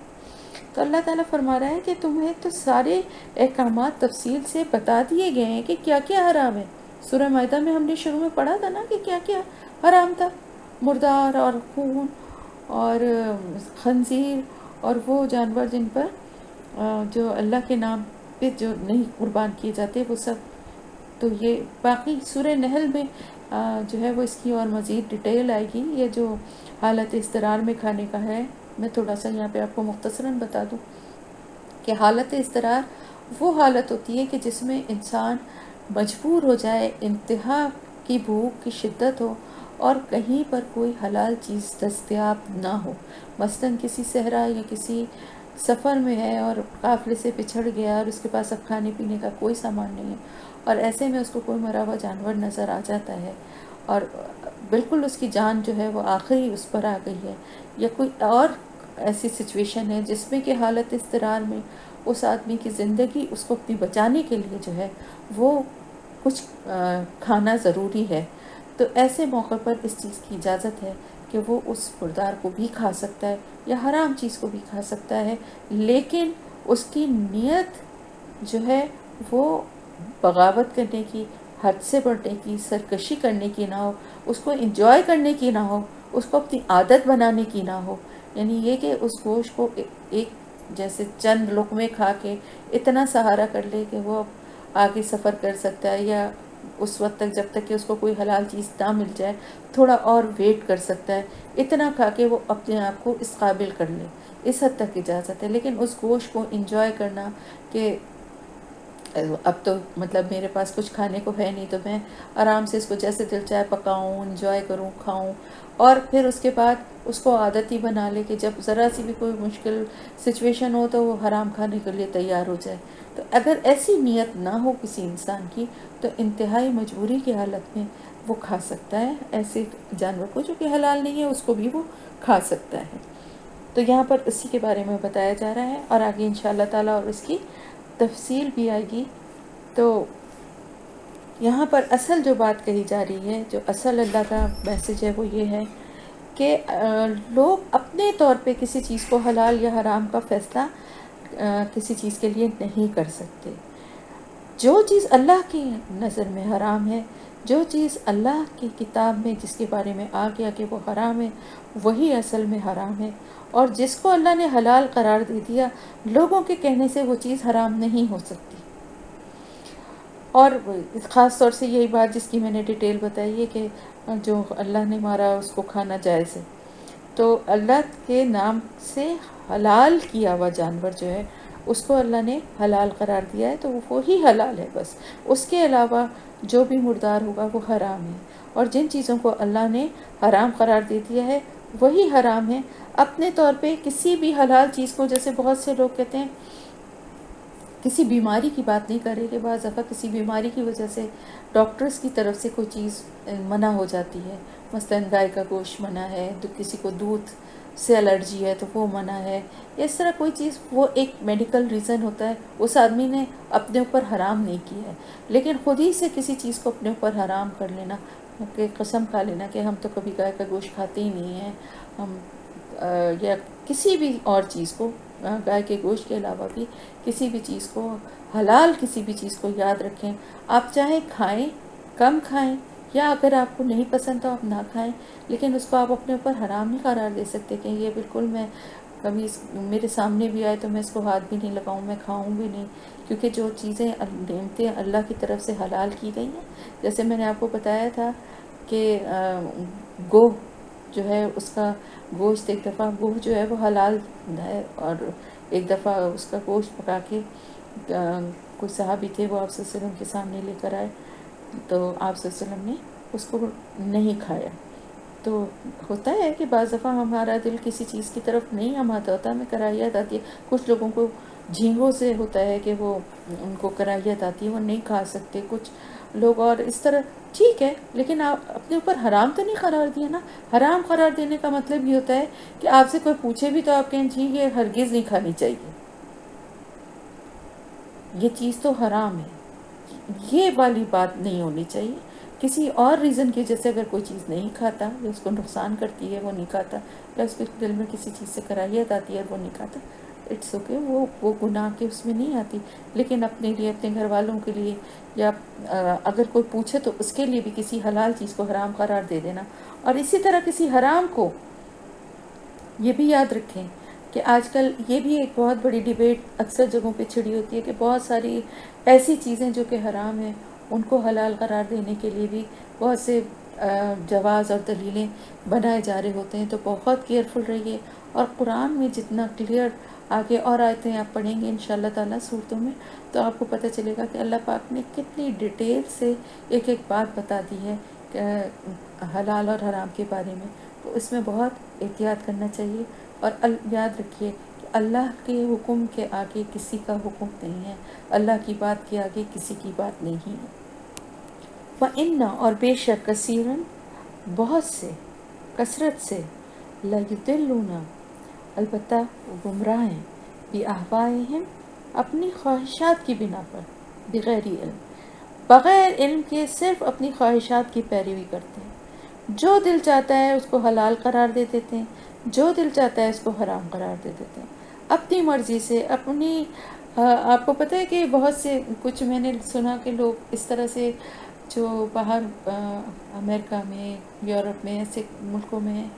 حالانکہ اب تو وہاں پہ بھی خیر اتنا مشکل نہیں رہا ذبیحہ، لیکن پہلے ایک زمانے میں بہت زیادہ ہوتا تھا، تو لوگ، بہت سارے لوگ یہ کرتے تھے کہ جانوروں کو ذبح کرتے ہوئے، اگر تو نہیں آپ نے دیکھا ہے ان کو ذبح ہوتے ہوئے، اور آپ مارکیٹ سے لے آئے ہیں، نارملی وہاں پر ذبح کیا ہوا گوشت الگ سے ہی وہ ہوتا ہے، ورنہ جھٹکے کا ہوتا ہے، تو بس گھر لا کے اس کو بسم اللہ پڑھ لینا کافی ہے، اور ہم تو بسم اللہ پڑھ کے پکا لیتے ہیں، ایسی بھی بات بھی میں نے سنی، لیکن اللہ کے ایسے نیک بندے بھی ہیں جو اتنی احتیاط کرتے ہیں کہ میری ایک دوست ہیں، انہوں نے مجھے بتایا تو مجھے بڑے خوشی بھی ہوئی، حیرت بھی ہوئی کہ وہ اتنا زیادہ وہ کیئرفل ہیں، وہ کہتی ہیں کہ ہم ایسی جگہوں پہ جب جاتی ہیں جہاں پر، تو عام طور سے ہم دیکھتے ہیں کہ یہاں پر جیسے نہیں ہوگا ذبیحہ، تو ہم فش یا ایسی چیزوں کا آرڈر کرتے ہیں، تو کہنے لیکن ہم اب اور احتیاط مزید یہ کرتے ہیں کہ ہم اس آئل میں نہیں کرواتے، کیونکہ وہاں پر جو چیزیں پک رہی ہیں، اگر ہم کوشش کرتے ہیں ہم ایسے ریسٹورنٹ میں جائیں جہاں پر جیسے صرف فش ہی ہے، یا اس طرح کی چکن ہے، یا ایسی چیزیں ہیں، لیکن جہاں پورک یا کوئی اس طرح کی چیز ہوتی ہے، ہم اس آئل کو اوائڈ کرتے ہیں، اس کے فرینچ فرائز بھی نہیں کھاتے۔ تو ایمان کے درجے ہیں لوگوں کے، لوگ وہاں پر رہتے ہوئے بھی بہت ساری باتوں میں جو ہے ان کا جو ایمان کا لیول ہے یقیناً ہم لوگوں سے بہت بلند ہے۔ ہم تو اللہ کا شکر الحمدللہ مسلمان معاشرے میں رہتے ہیں، ہمیں ان ڈیفیکلٹیز کا سامنا ہی نہیں کرنا پڑا، لیکن وہ لوگ جو ان مشکلات کا سامنا کرتے ہیں اور اس میں سختی اور پابندی سے اللہ کے احکامات کو فالو کرتے ہیں، اور ایسے طریقے ڈھونڈتے ہیں، ایسی باتیں. دیکھیں یہ بات ذہن میں اتنی آتی بھی نہیں کہ فرینچ فرائز تو آلو ہیں. انہوں نے کہا نہیں، ہم ایسی جگہوں سے فرینچ فرائز بھی نہیں لیتے اپنے بچوں کے لیے جہاں پر ہمیں پتہ ہے کہ ایسے کھانے یا ایسی چیزیں فرائی ہو رہی ہیں اس آئل میں، تو ہم وہاں سے فرینچ فرائز بھی نہیں لیتے. تو وہی بات ہے نا کہ ایمان کے بھی درجے ہیں، اور انسان کے ذہن میں دیکھیں اللہ کیسی کیسی باتیں ڈالتا ہے نا. بہت سارے لوگ شاید اتنا سوچتے ہی نہ ہو، وہ تو یہ سوچتے ہوں گے نا کہ ہم فرینچ فرائز تو آلو ہیں، ہم تو فرینچ فرائز لے کے کھا رہے ہیں نا. اتنی ڈیٹیل میں، اتنی ڈیپتھ میں شاید سوچتے ہی نہ ہو. لیکن بہرحال اللہ کے نیک بندے جو ہیں ہر جگہ موجود ہیں، اور جن کو نہیں کرنی پابندی وہ پھر اپنی خواہشات کی پیروی کرتے ہیں، اور اسی لیے گمراہ ہیں. اکثریت جو ہے وہ اسی لیے گمراہ ہو جاتی ہے کہ جو اس کا دل چاہتا ہے، آسان راستے ڈھونڈنا اور پھر ان کی پیروی کرنا، اور اس کے حوالے سے اپنے آپ کو لاجکس بھی پیش کرنا. اور اللہ تعالیٰ، لیکن جو خاص بات ہے وہ یہ ہے کہ اللہ پاک حد سے بڑھنے والوں کو سب سے زیادہ جانتا ہے. عالم، یہاں پر بھی وہی زبر ہے الف پر، سب سے زیادہ جانتا ہے کہ کون حد سے زیادہ بڑھ رہا ہے. یعنی یہ اللہ تعالیٰ جو ہے وہ نیتوں کو جانتا ہے کہ کون اپنی خواہشات کی پیروی کرتے ہوئے اور کچھ جاننے کی کوشش ہی نہیں کرتا، اور خود بھی گمراہ کن باتیں کرتا ہے اور لوگوں کو بھی گمراہ کرنے کی کوشش کرتا ہے، اور جھوٹی جھوٹی اپنے دل سے گڑھ کے باتیں بنا لیتے ہیں، حرام چیز کو حلال کر دیتے ہیں. اب ایک چکن ہے جیسے سپوز، وہ حلال ہوئی بھی نہیں ہے، لیکن وہ لے کر آئے اور اس کے لا کے کہیں جی ہم نے بسم اللہ الرحمن الرحیم پڑھ کے اس کو پکا لیا، دھو لیا اور پکا لیا، تو وہ حلال ہو گئی. اب یہ چیز آگے لوگوں کو پتہ ہے، آسانی کی وجہ سے اور لوگ بھی کہیں گے ہاں بات تو صحیح ہے، وہاں تو ہم اس کو ذبح تو نہیں ہوتے دیکھ سکے، تو ہم نے اس کے اوپر بسم اللہ پڑھ لیا. تو اب ایک تو خود گمراہ ہوا، دوسرے اور آگے لوگوں کو بھی گمراہ کیا. تو اللہ تعالیٰ جانتا ہے ایسے لوگوں کو جو کہ حد سے زیادہ بڑھنے والے ہیں، خود بھی گمراہ ہوتے ہیں اور دوسروں کو بھی اپنے ان خواہشات کی پیروی کی وجہ سے ان کو بھی گمراہ کرتے ہیں. وَذَرُوا ظاہر الاسم، اور چھوڑ دو ظاہری گناہ کو، و باطنہ، اور چھپے ہوئے گناہوں کو. یہ کس کے بارے میں ہے؟ ہم مسلمانوں کے لیے، کہ جو گناہ ظاہر ہوتے ہیں، یعنی ظاہری طور پہ جو کیے جاتے ہیں، یا جو چھپے ہوئے گناہ ہیں جو کہ تنہائی میں کیے جاتے ہیں، ان سب کو چھوڑ دو. اللہ تعالیٰ چاہتا ہے کہ اللہ کی طرف جب اللہ کو ایک مان کے اللہ کی معبودیت کا اقرار کرتا ہے بندہ، تو پھر اس کا آگے زندگی گزارنے کا طریقہ بھی وہی ہونا چاہیے جو اللہ کا بتایا اور مقرر کرتا ہے. اور اس میں سب سے پہلی چیز کیا ہے کہ گناہ کے راستے کو چھوڑ دیا جائے. اسم جو ہے نا، آپ صلی اللہ علیہ وسلم نے فرمایا اسم جو ہے وہ ایسا گناہ ہے جو آپ کے کرنے کے بعد دل میں کھٹک پیدا کرے، اور جس کے لیے آپ کے دل میں یہ خوف ہو کہ لوگوں کو پتہ نہ چل جائے. یہ ہے اسم کی، یعنی گناہ کے لیے کئی الفاظ قرآن میں آئے ہیں، لیکن اسم جو ہے نا وہ ایسے گناہ کو کہا جاتا ہے جو دل میں کھٹک پیدا کرے. آپ دیکھیں کہ کوئی بھی غلط کام یا برا کام کرتے ہوئے دو ہی باتیں ہوتی ہیں نا. ایک تو یہ کہ سب سے بڑا خوف یہ ہوتا ہے کہ لوگوں کو نہ پتہ چل جائے. ہمارا جو زندگی میں ہمارا کیا طریقہ کار ہوتا ہے کہ ہم اپنا اچھا روپ اور اپنی اچھی باتیں ہی چاہتے ہیں کہ لوگوں کے سامنے آئیں، اور اپنی جو کمی، کمزوری، خامی ہوتی ہے، کوشش ہماری یہی ہوتی ہے کہ وہ ہم لوگوں کے سامنے نہ آئے، لوگوں کو پتہ نہ چلے. اسی طرح سے اگر خدا نہ خواستہ کوئی غلط کام یا کوئی گناہ کا کام بھی کرتا ہے تو اس کی کوشش یہ ہوتی ہے کہ وہ لوگوں کے سامنے اچھا بنا رہے، لوگوں میں اس کی تعریف اور اچھی بات ہی ہو، اور اس کا گناہ جو ہے اس پہ پردہ پڑا رہے. تو وہ گناہ جو کچھ تو ایسے ہوتے ہیں جو لوگوں کے سامنے آ جاتے ہیں، لیکن کچھ ایسے ہوتے ہیں جو انسان کے چھپے ہوئے گناہ ہوتے ہیں. کچھ تو نیتوں اور دلوں کے ہوتے ہیں، اور کچھ ایسے کام بھی ہوتے ہیں جو انسان ایسی جگہوں پہ یا ایسے اس میں جا کے کرتا ہے. جیسے بہت سارے لوگوں کو آپ نے دیکھا ہوگا بڑے اچھے اخلاق والے، بڑے خوش مزاج، بڑے تمیز تہذیب والے، لیکن گھر میں ان کا یہ حال ہے کہ بیوی کی پٹائی کر رہے ہیں، ماں سے بدتمیزی کر رہے ہیں. یہ سب گناہ کے کام ہے نا. اسی طرح کچھ لڑکوں کا ہوتا ہے کہ اپنی گلی میں، اپنے گھر میں ماں باپ تو بلائیں لیتے نہیں تھک رہے کہ بڑا نیک اور بڑا شریف لڑکا ہے، اور پتہ نہیں کہ وہ دوسرے محلے میں جا کے کتنی لڑکیوں کی زندگی عذاب اس نے کی ہوئی ہے. اس طرح کے کیسز جو ہوتے ہیں نا، بس وہ چھپے اور ظاہری دونوں گناہ اس میں آ جاتے ہیں. تو انسان پریٹینڈ بھی کرتا ہے اور بعض دفعہ پریٹینڈ نہیں بھی کرتا، لیکن لاشعوری طور پہ کوشش کرتا ہے کہ اس کی کوئی بری بات لوگوں کے سامنے نہ آئے. تو اس کا علاج کیا ہے اس طرح کا؟ اس کا علاج یہ کہ ان برے کاموں کو چھوڑ دیں. جو دوسروں کے سامنے آنے سے شرمندگی ہو ان باتوں کو چھوڑ دے. تو اللہ تعالیٰ فرما رہا ہے کہ چھوڑ دو، وہ تمام برے کام چھوڑ دو جو چاہے لوگوں کے سامنے ہو رہے ہوں یا تم چھپ کے کر رہے ہو، ان سب کو چھوڑ دو. ان الذین یکسبون، وہ لوگ جو ایسے گناہ کرتے ہیں، یکسبون الاسم یعنی جو گناہ کرتے رہتے ہیں، سیجزون وہ عنقریب وہ پائیں گے بدلہ. جزا دیکھیں، میں نے کہا نا جزا جو ہے وہ اچھے اور برے دونوں عمل کے لیے آتی ہے. عنقریب وہ پائیں گے، وہ جزا پائیں گے بما کانوا یختلفون، جو کچھ بھی وہ کمائی کر رہے ہیں نا. یعنی اللہ تعالیٰ مسلمانوں سے تو یہ فرما رہا ہے، مومنین کے لیے اللہ تعالیٰ یہ فرما رہا ہے کہ تم چھوڑ دو جو بھی چھپے ہوئے یا ظاہری، چھوٹے بڑے جیسے بھی گناہ ہے نا. یعنی گناہ کا راستہ ہی چھوڑ دو، گناہ کی زندگی کو چھوڑ دو، خیر آباد کہہ دو. جب دین میں داخل ہو گئے ہو نا تو پھر گناہوں کا راستہ چھوڑ دو. اور بے شک وہ لوگ جو یہی گناہ کی کمائی کرے جا رہے ہیں، اسی راستے پہ چلے جا رہے ہیں اور اس میں کوئی نہ فرق آ رہا ہے، کیونکہ ظاہر ہے ان کے دل ایمان سے خالی ہیں. ایمان کی طرف آئیں، اللہ کے راستے کی طرف آئیں تو پھر ان کو احساس ہونا اپنے گناہوں کا. تو انہوں نے اپنی زندگی یہی بنائی ہوئی ہے. جیسے کہ مشرکین کا کیا تھا کہ وہ صرف جیسے میں نے ابھی آپ کو بتایا کہ صرف یہی ایک مسئلہ نہیں تھا کہ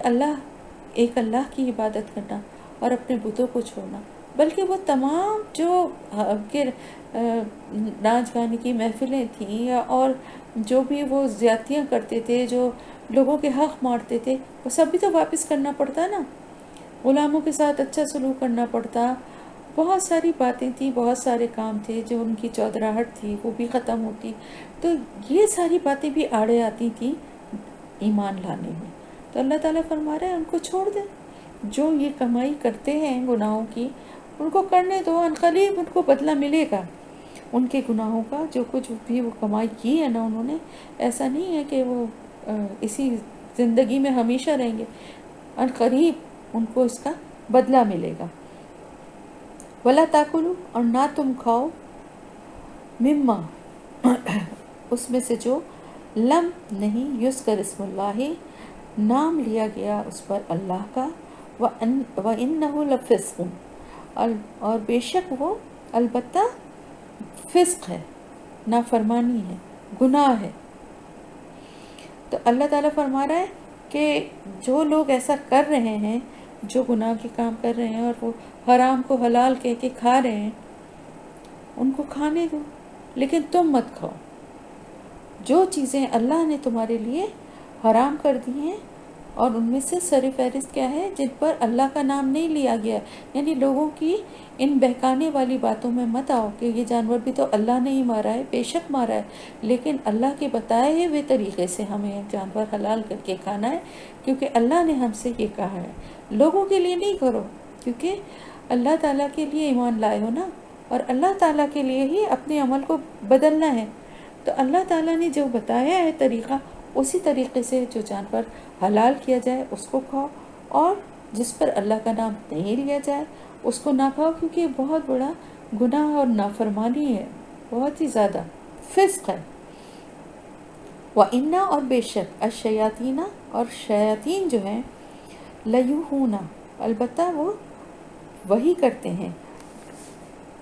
یعنی دلوں میں القاء کرتے ہیں، شکوک اور شبہات اور اعتراض، نئی نئی باتیں جو ہیں یہ شیطانوں کا کام ہے، چاہے وہ انسان ہو یا جن ہو. یہی دل میں نئی نئی باتیں جو نئے نئے سوالات جو ہیں وہ پیدا کرتے ہیں جس سے کہ لوگوں کو گمراہ کر سکیں. اِلیٰ اولیائہم لیجادلوکم،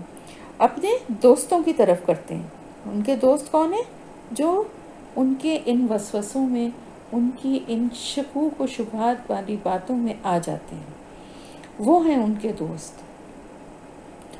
تاکہ وہ کس لیے ایسا کرتے ہیں؟ لیجادلوکم، تاکہ وہ جھگڑا کریں آپ سے، یعنی آ کے آپ سے بلا وجہ کی بحث مباحثہ کریں. ایسا کیوں ہے، ایسا کیوں نہیں ہے، اللہ نے ایسا کہا تھا تو ویسا کیوں نہیں کہا تھا، تو اب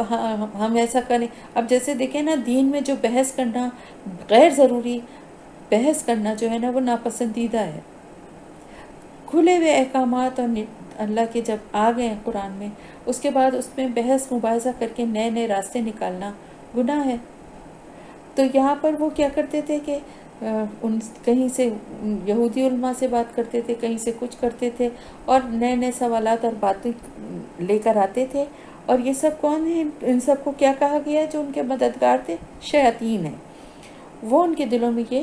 وسوسے اور یہ باتیں اور اعتراضات اور شبہات ڈالتے تھے تاکہ وہ آ کے بحث کریں، جھگڑا کریں آپ سے. وَإِنْ أَطَعْتُمُوهُمْ، اور اگر آپ اطاعت کریں گے ان کی، إِنَّكُمْ لَمُشْرِكُونَ، تو بے شک آپ بھی مشرکوں میں سے ہوں گے. یعنی ان کی اطاعت، ان کی بات کو ماننے کا مطلب کیا ہے؟ یہ بات جو بھی یہ بات کہہ رہے ہیں، یعنی دیکھیں یہاں پر مشرکون کا لفظ جو ہے شرک کرنے والا، یہاں پہ اللہ کے ساتھ شرک کرنے کی ابھی بات نہیں ہوئی ہے. یہاں پر صرف جانوروں کے حلال اور حرام ہونے کی بات ہوئی ہے. جن جانوروں پہ اللہ کا نام لے کے ان کو ذبح کیا جاتا ہے وہ حلال ہیں، باقی حرام ہیں، یہ بات ہو رہی تھی نا. تو اس میں شرک کیسے آ گیا؟ غور کریں ذرا. اس لیے کہ اللہ کا حکم ہے یہ کہ اللہ کے نام پہ جانور ذبح کیا جائے تو ہی حلال ہوگا. تو اگر اللہ کے نام پہ نہیں حلال کیا جا رہا تو پھر کس کے نام پہ کیا جا رہا ہے؟ کسی بزرگ کے نام پر، کسی بت کے نام پر، کسی انسان کے نام پر. کسی نہ کسی اس پہ تو حلال ہوگا نا، یا کوئی شخص اپنے نام پہ کرے گا. اگر اللہ کا نام نہیں ہے تو پھر کس کا نام ہے؟ کس کے لیے وہ حلال ہو رہا ہے؟ تو پھر ایسے جانور کو کھانا، یہ جو مردار ہے جس پہ اللہ کا نام ہی نہیں لیا گیا ہے، تو اس کا کیا مطلب ہوگا؟ کہ اللہ کے احکامات کی نافرمانی اور اللہ کے علاوہ دوسرے جو ان کے اپنے جو الہ بنائے ہوئے ہیں ان کی بات کو ماننا، تو پھر شرک ہو گیا نا، اللہ کے ساتھ کسی کو شریک کرنا. تو اللہ تعالیٰ فرما رہا ہے کہ اگر ان کی باتوں کی پیروی آپ کریں گے تو آپ بھی مشرکین میں سے ہو جائیں گے. یعنی جو مسلمان بھی اللہ کے واضح حکم کے آنے کے بعد اللہ کے احکام سے روگردانی کرے گا اور اللہ کے واضح حکم کو چھوڑ کر کسی دوسرے کی پٹی پڑھانے پر کسی بھی بات کو حرام اور حلال قرار دے گا تو پھر وہ مشرکوں میں سے. اب امن کانا میتن، کیا وہ جو کہ مردہ ہے، فاحییناہ ہو، پھر زندگی دی ہم نے اس کو، وجعلنا، اور بنایا ہم نے لہو اس کے لیے نورن نور، یمشی بہی فی الناس، چلتا ہے وہ ساتھ اس کے لوگوں میں، کمم مثلہ فی ظلماتی، کیا اس کی مثال اس کی جیسی ہو سکتی ہے جو کہ اندھیروں میں ہو، لیسا بخارج منہا، نہیں نکلنے والا اس میں سے. یہاں پر ایک مومن اور کافر کے درمیان کا فرق بتا کے اللہ مثال بیان فرما رہے ہیں کہ ایک انسان جب تک وہ ایمان نہیں لاتا تو اس کا اسٹیٹس کیا ہے؟ وہ مردہ ہے، کیونکہ اس کے دل تک ابھی ایمان کا نور پہنچا نہیں ہے، کفر اور گمراہی کی حالت میں ہے، حیران ہے، تلاش کر رہا ہے، ڈھونڈ رہا ہے کہ حق کیا ہے. لیکن یہ بھی اللہ تعالیٰ کی یہ بھی جو طرف سے عطا کردہ ہے، حق کی تلاش کی بھی صلاحیت یا حق کا شعور بھی اللہ نے جس کو دیا ہے اسی کو ملتا ہے. تو وہ شخص جو کہ صرف اس دنیا میں گھوم رہا تھا، پھر رہا تھا، لیکن اس کے دل جو تھا وہ ایمان کی روشنی سے خالی تھا، وہ ایک انسان کی جو زندگی وہ والی زندگی تو اس کی تھی، لیکن بحیثیت ایک مومن اور ایک جیسے جس مقصد سے انسان کو بھیجا گیا ہے اس مقصد کے لحاظ سے وہ مردہ تھا. پھر اللہ نے اس کو ایمان کی روشنی بخشی، اس کے دل کو اس نور سے منور کر دیا. اب وہ اس روشنی کے ساتھ دل میں لے کے وہ لوگوں کے درمیان چل پھر رہا ہے، یعنی لوگوں کے ساتھ معاملات جو بھی کر رہا ہے، جو کچھ بھی بات چیت لین دین جو کچھ بھی ہے، اب اس کے دل میں جو نور موجود ہے جس کی وجہ سے وہ زندہ ہے، اس کے ساتھ وہ تمام معاملات کو کر رہا ہے. تو کیا اس کی مثال اس شخص کی طرح ہو سکتی ہے جو کہ اندھیروں میں بھٹک رہا ہے اور وہ اس سے کبھی نکلے گا بھی نہیں، کیونکہ وہ نکلنا چاہتا ہی نہیں ہے، حق کی تلاش اس کے دل میں ہے ہی نہیں. مسلم اور کافر ان دونوں کے درمیان نور اور ظلمت کا فرق اللہ تعالیٰ نے یہاں بیان فرمایا، یعنی ایمان اور کفر جو ہیں وہ نور اور ظلمت ہیں، روشنی اور تاریکی. تو اللہ تعالیٰ نے آگے اور قرآن میں پہلے بھی ہم پڑھ چکے ہیں اور آگے بھی مختلف طرح سے مثالیں دے کے اللہ پاک نے دونوں کا فرق بتایا ہے کہ یہ دونوں کبھی برابر نہیں ہو سکتے. ایک ایمان والا اور ایک جو ہے کافر اور مشرک جو ہے، یہ دونوں کبھی برابر نہیں ہو سکتے، جس طرح سے کہ ایک اندھا اور ایک دیکھنے والا کبھی برابر نہیں ہو سکتے.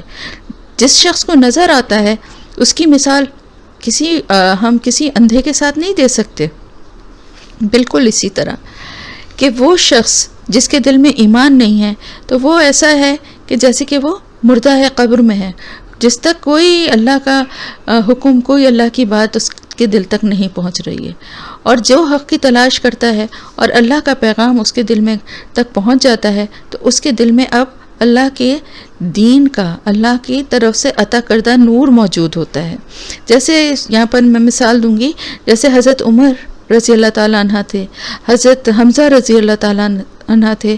کہ جن کو کافی ٹائم لگا، 6 سال کے بعد جو ہے یعنی وہ ایمان لائے. لیکن ان کی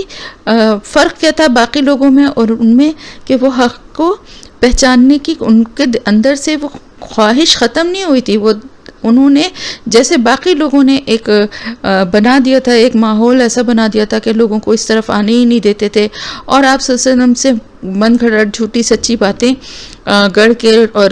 لوگوں کو بتاتے تھے، جس سے لوگ اس راستے کی طرف بھی نہیں آتے تھے، آپ صلی اللہ علیہ وسلم سے کے پاس بھی نہیں جاتے تھے کہ وہ اللہ کے کلام کو سنیں. لیکن آپ دیکھیں کہ حضرت عمر رضی اللہ تعالیٰ عنہ کا بھی کیا تھا کہ جیسے ہی انہوں نے قرآن کی آیات سنی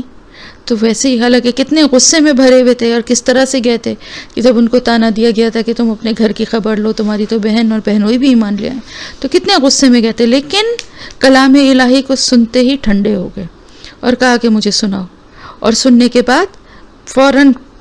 حق تک پہنچ گئے کہ یہی حق ہے اور ایمان لے آئے. تو اللہ نے پھر ان کو اسلام کی زندگی بخشی اور انہیں نور عطا فرمایا جسے لے کر وہ لوگوں میں چلتے پھرتے تھے. اور اسی طرح سے اور دوسرے جو صحابہ تھے جو ان سخت اور مشکل حالات میں بھی کوئی جلدی کوئی دیر سے اس لیے ایمان لانے میں دیر یا جلدی ہوئی کہ اللہ کا کلام ان تک پہنچا ہی دیر تک. وہ ایک ایسا ماحول کریٹ ہوا تھا کہ اس میں آپ صلی اللہ علیہ وسلم کے پاس جانا، بیٹھنا، ان سے سننا، پہلے ہی ایک دشمنی اور نفرت کی فضا بنا دی گئی تھی کہ آپ صلی اللہ علیہ وسلم جو ہے نعوذ باللہ کچھ ایسی باتیں کر رہے ہیں کہ جس سے آپس میں رشتے جو ہیں وہ چھوٹ جاتے ہیں، اور کچھ جھوٹ گڑھ کے لائے ہیں یا کچھ جادوگری کی باتیں ہیں جو ان کو سن کے ان کے اثر میں آ جاتا ہے. تو ایک ایسا ماحول تھا کہ جس میں لوگ آنے سے بھی کتراتے تھے، سننے سے بھی کتراتے تھے، لیکن حق کی تلاش ان کے دل میں موجود تھی. بالکل ایسے ہی دیکھیے جیسے کہ ہم نے ابھی پچھلے اس میں مثال پڑھی تھی کہ ایک بیج کی مثال، ایک گٹھلی کی مثال تھی کہ کس طرح اس کو زمین میں دبایا جاتا ہے. آپ ویسے ہی آپ تجربہ کر کے دیکھیے، آپ ایک پاٹ لیجئے، اس پاٹ میں خالی ریت یا مٹی سوکھی لے کے اور اس کے اندر بیج کو دبا دیجئے، گٹھلی کو دبا دیجئے، اور ایک دوسرا پاٹ لیں اور اس کے اندر بیج کو اور گٹھلی کو دبائیں اور اس کے بعد اس کے اوپر پانی بھی ڈالیں. تو آپ دیکھیں کہ جب پانی اس کے اندر پہنچے گا تو وہ سخت گٹھلی کا شل جو ہے وہ بھی ٹوٹ جائے گا اور اس کے اندر سے پودا جو ہے وہ پھوٹ کے روشنی کے لیے باہر نکل آئے گا. ایسا ہی ہوتا ہے نا، کبھی پودے کے نکلنے کے عمل پہ غور کریں، اس میں اللہ کی بہت بڑی قدرت اور نشانی ہے۔ اس کے برعکس وہ بیج یا وہ گٹھلی جو کہ ایک مٹی کے ڈھیر میں پڑی ہوئی ہے بے شک، لیکن اس کے اوپر پانی نہیں پڑتا، وہ سالوں بھی ایسے ہی پڑی رہے گی، خراب ہو کے پھک جائے گا، لیکن اس میں سے کوئی پودا نہیں پھوٹے گا۔ تو ایک کافر کی، ایک مشرک کی اور ایک مومن کے دل کی یہی سب سے بڑی نشانی اور پہچان ہوتی ہے کہ ایک مومن کا دل حق کی تلاش میں رہتا ہے۔ اگر اس کو نہیں بھی علم ہوتا کہ کچھ باتوں کا، تو وہ جستجو میں ہوتا ہے کہ کس طرح جان لے۔ جیسے دیکھیں، اللہ کا شکر ہے، الحمدللہ اللہ کا احسان ہے کہ ہم قرآن کو پڑھتے تھے نا، اور قرآن کی تلاوت کا ثواب بھی حاصل کرتے تھے، لیکن ہمیں نہیں پتا تھا کہ اس قرآن میں کیا اللہ تعالیٰ نے کیا فرمایا ہے، کیا کچھ ہے، ہمیں کچھ اس کے بارے میں علم نہیں تھا۔ لیکن ہمارے دل میں آج اس گروپ میں جو لوگ موجود ہیں، اور اس کے علاوہ بھی بہت جگہوں پہ بہت سارے لوگ ہیں، میں یہاں صرف ایک مثال دینے کے لیے بات بتا رہی ہوں کہ آپ سب کے دلوں میں یہ جستجو تھی کہ ہمیں کہیں سے ایسا موقع ملے کہ ہم سمجھیں کہ اللہ تعالیٰ کیا فرما رہا ہے۔ ہمیں پتہ ہی نہیں ہے، ہم پڑھتے تو ہیں لیکن ہمارے سمجھ میں نہیں آتا، ڈیٹیل سمجھ میں نہیں آتی، وضاحت سے، ہمیں مثالوں سے سمجھ میں نہیں آتا۔ کتنی مثالیں ایسی ہیں کہ ہم تلاوت کرتے ہوئے ان سے ایسے ہی گزر جاتے، لیکن ہماری سمجھ میں نہیں آتا۔ اب یہ قرآن کی جو کلاس ہے نا، یہ پانی ہے، یہ پانی ہے جو اس دل میں جو دفن تھا آپ کے جو بیج، اس کے اوپر جب وہ پانی پڑا تو اس میں سے پودا پھوٹنا شروع ہو گیا، اور انشاءاللہ ایک دن یہ ایک تناور درخت بن جائیں گے ایمان کا۔ اب اس نور کے ساتھ آپ دنیا میں چلیں گے، پھریں گے، لوگوں کے ساتھ معاملات کریں گے، آپ کی ہر بات میں اللہ کا خوف اور اللہ کے احکامات کو جانتے ہوئے اس پہ عمل کرنے کی خواہش موجود ہوگی۔ یہ ہے وہ نور جو دل میں موجود ہوتے ہوئے بھی باہر نہیں آ پاتا۔ مومنین کے دل میں ایمان موجود ہے، لیکن اس کے اوپر ابھی پانی نہیں پڑا، اس میں سے پودا نہیں پھوٹا، اور اس پانی کے پڑنے سے بہت گھبراہٹ ہے۔ بہت سے لوگ جاننا اور سیکھنا ہی نہیں چاہتے، خوف میں مبتلا شیطان ان کو کر دیتا ہے کہ ہم بہت زیادہ شاید پابندیوں کی زد میں آ جائیں گے، بہت زیادہ مشکلات ہیں اس راستے پہ چلنے میں۔ یہ یاد رکھیں کہ الحمدللہ ہم بڑے خوش قسمت لوگ ہیں، ہمیں تو اس طرح کی مخالفتوں اور مشکلات کا سامنا ہی نہیں کرنا پڑا، اور اگر کوئی چھوٹی موٹی مشکل یا مخالفت یا وقت کی کمی یا بعض دفعہ حالات ایسے ہوتے ہیں کہ جس میں انسان کو قرآن سے جڑنے میں تھوڑا مسئلہ ہو رہا ہوتا ہے اور وہ اس کی سمجھ میں نہیں آتا وہ کیسے مینج کرے، یقین کریں ان ساری کوششوں کا بہت اجر ہے اللہ کے پاس۔ اگر آپ ان سب اپنی باتوں اور ضرورتوں اور اپنے تمام معاملات کو پس پش ڈال کے وقت نکالتے ہیں قرآن کے لیے، تو اس کا بہت بڑا اجر و ثواب انشاءاللہ ضرور ملے گا۔ تو ایک نور والا انسان جس کے دل کو اللہ نے اپنے ایمان کی روشنی سے منور کر دیا ہے، تو اس کی مثال اس شخص کی طرح کیسے ہو سکتی ہے کہ جو ساری، جیسے ابو جہل تھا، ساری زندگی جہالت کی حالت میں ہی گزرا۔ حالانکہ میں نے پچھلے ابھی 2-3 جو لیسن پہلے آپ کو بتایا بھی تھا کہ کس طرح سے رات کو چھپ کے وہ آ کے آپ صلی اللہ علیہ وسلم جو قرآن پڑھا کرتے تھے اس کو سنتے تھے اور دل سے پہ اثر ہوتا تھا اور مانتے بھی تھے کہ یہ اللہ کا کلام ہے، لیکن اپنی ڈٹائی کی وجہ سے، اپنی جو ان کے جس طرح کا انہوں نے وہ پروپیگنڈا کیا ہوا تھا اس کو خود ہی کیسے جھٹلا دیتے، اور جو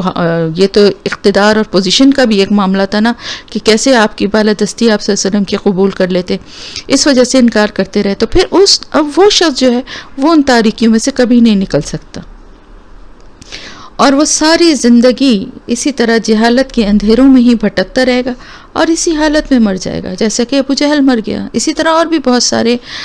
جو تھے کفار جو بڑے سخت تھے دشمنی میں آپ صلی اللہ علیہ وسلم کی،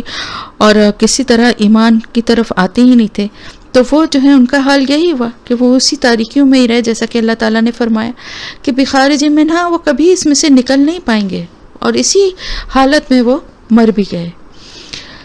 تو ایک طرف اللہ کے نیک بندے ہیں جو اللہ کی راہ پہ چلنے کے لیے کوشش کر رہے ہوتے ہیں، ان کو اللہ پاک ان کے دل کو ہدایت کا نور دیتا ہے،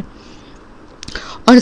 ایک وہ بندے ہوتے ہیں جو اس راستے پر آنا ہی نہیں چاہتے، اندھیروں میں بھٹکنا ہی چاہتے ہیں اور اسی میں اپنی زندگی گزارنا چاہتے ہیں۔ اللہ تعالیٰ فرماتا ہے کذالک زینا للکافرین ما کانوا یعملون، اسی طرح ہم نے آراستہ کر دیے کافروں کے لیے جو بھی وہ عمل کرتے تھے، یعنی ان کے وہ عمل جو وہ کر رہے تھے نا ان کو ہی ان کے لیے خوشنما بنا دیا۔ کس طرح خوشنما بنا دیا؟ یعنی وہ اسی پہ خوش ہوتے تھے، اپنی کامیابیوں پہ، کہ دیکھا ہم نے کیسا محمد کے ساتھیوں کو ساتھ برا کیا، ہم نے کیسا ان کا راستہ روکا، ہم نے کیسے جو لوگ آئے تھے حج اور عمرے کے لیے ان تک جانے نہیں دیا، پہنچنے نہیں دیا، اور اپنی ان جھوٹی کامیابیوں پہ بیٹھ کے خوش ہوتے تھے، اور اپنے نسب پہ اور اپنی اعلیٰ اس پہ مرتبوں پہ اور اپنی سرداری پر، بلکہ آپ کو پتہ ہے قریش مکہ میں تو بہت زیادہ اس چیز پہ غرور تھا، اپنی نسل پہ ان کے یہاں خاص طور سے زیادہ بیٹے ہونا یا سرداری ہونا بہت بڑی فخر کی بات سمجھی جاتی تھی۔ تو وہ ساری چیزوں کا اظہار کرتے تھے اور سمجھتے تھے یہ جھوٹی جو ان کو کامیابیاں ان کو لگ رہی ہوتی تھیں۔ اللہ تعالیٰ فرما رہے ہیں ان کے ان اعمال کو ہم نے ان کے لیے اور اچھا بنا کے ان کو دکھا دیا کہ ہاں ٹھیک ہے، وہ اسی میں خوش اور مطمئن ہو گئے کہ ہم تو بڑے کامیاب ہیں اور ہمیں بڑے دنیاوی فائدے حاصل ہیں، اور جو ایمان لائیں دیکھو کتنی مشکل اور تکلیفیں اٹھا رہے ہیں۔ وَكَذَلِكَ، اور اسی طرح جعلنا، بنایا ہم نے، فی کل قریۃ، ہر بستی میں، اکابر مجرمیہا لیمکروا فیہا، ہر بستی میں اللہ تعالیٰ فرما رہا ہے کہ ہم نے وہاں اس کے سرداروں کو، اکابر سردار بڑے، ان کو ہم نے ڈھیل دے دی۔ ہم ہمیشہ ہمارا یہ طریقہ رہا ہے، اللہ تعالیٰ فرما رہا ہے کہ اسی طرح ہم ہر بستی کے جو بڑے ہوتے ہیں، جو سردار ہوتے ہیں، ان کو ہم ڈھیل دے دیتے ہیں کہ وہ چالیں چلیں اپنی۔ وما یمکرون الا بانفسہم وما یشعرون، اور وہ نہیں چالیں چلتے مگر صرف اپنی جانوں پر، اور وہ اس کا شعور نہیں رکھتے۔ اللہ تعالیٰ فرما رہا ہے کہ ہم اسی طرح سے کرتے ہیں کہ جو بستی کے جو ہر بستی میں جہاں کوئی پیغمبر جب اللہ کا پیغام لے کر آتا ہے تو وہاں کے جو سردار اور بڑے بڑے عہدوں پہ جو لوگ ہوتے ہیں نا، وہ جو ہیں اس کے خلاف چالیں چلنا شروع کر دیتے ہیں۔ آپ ہر پیغمبر کی مثال لیں، چاہے حضرت نوح علیہ السلام کی لیں، چاہے حضرت عیسیٰ علیہ السلام، اور جو بھی آئے ان کے کیا ہوا، ان کی قوموں میں جو بڑے سردار تھے، جو بڑے علماء تھے،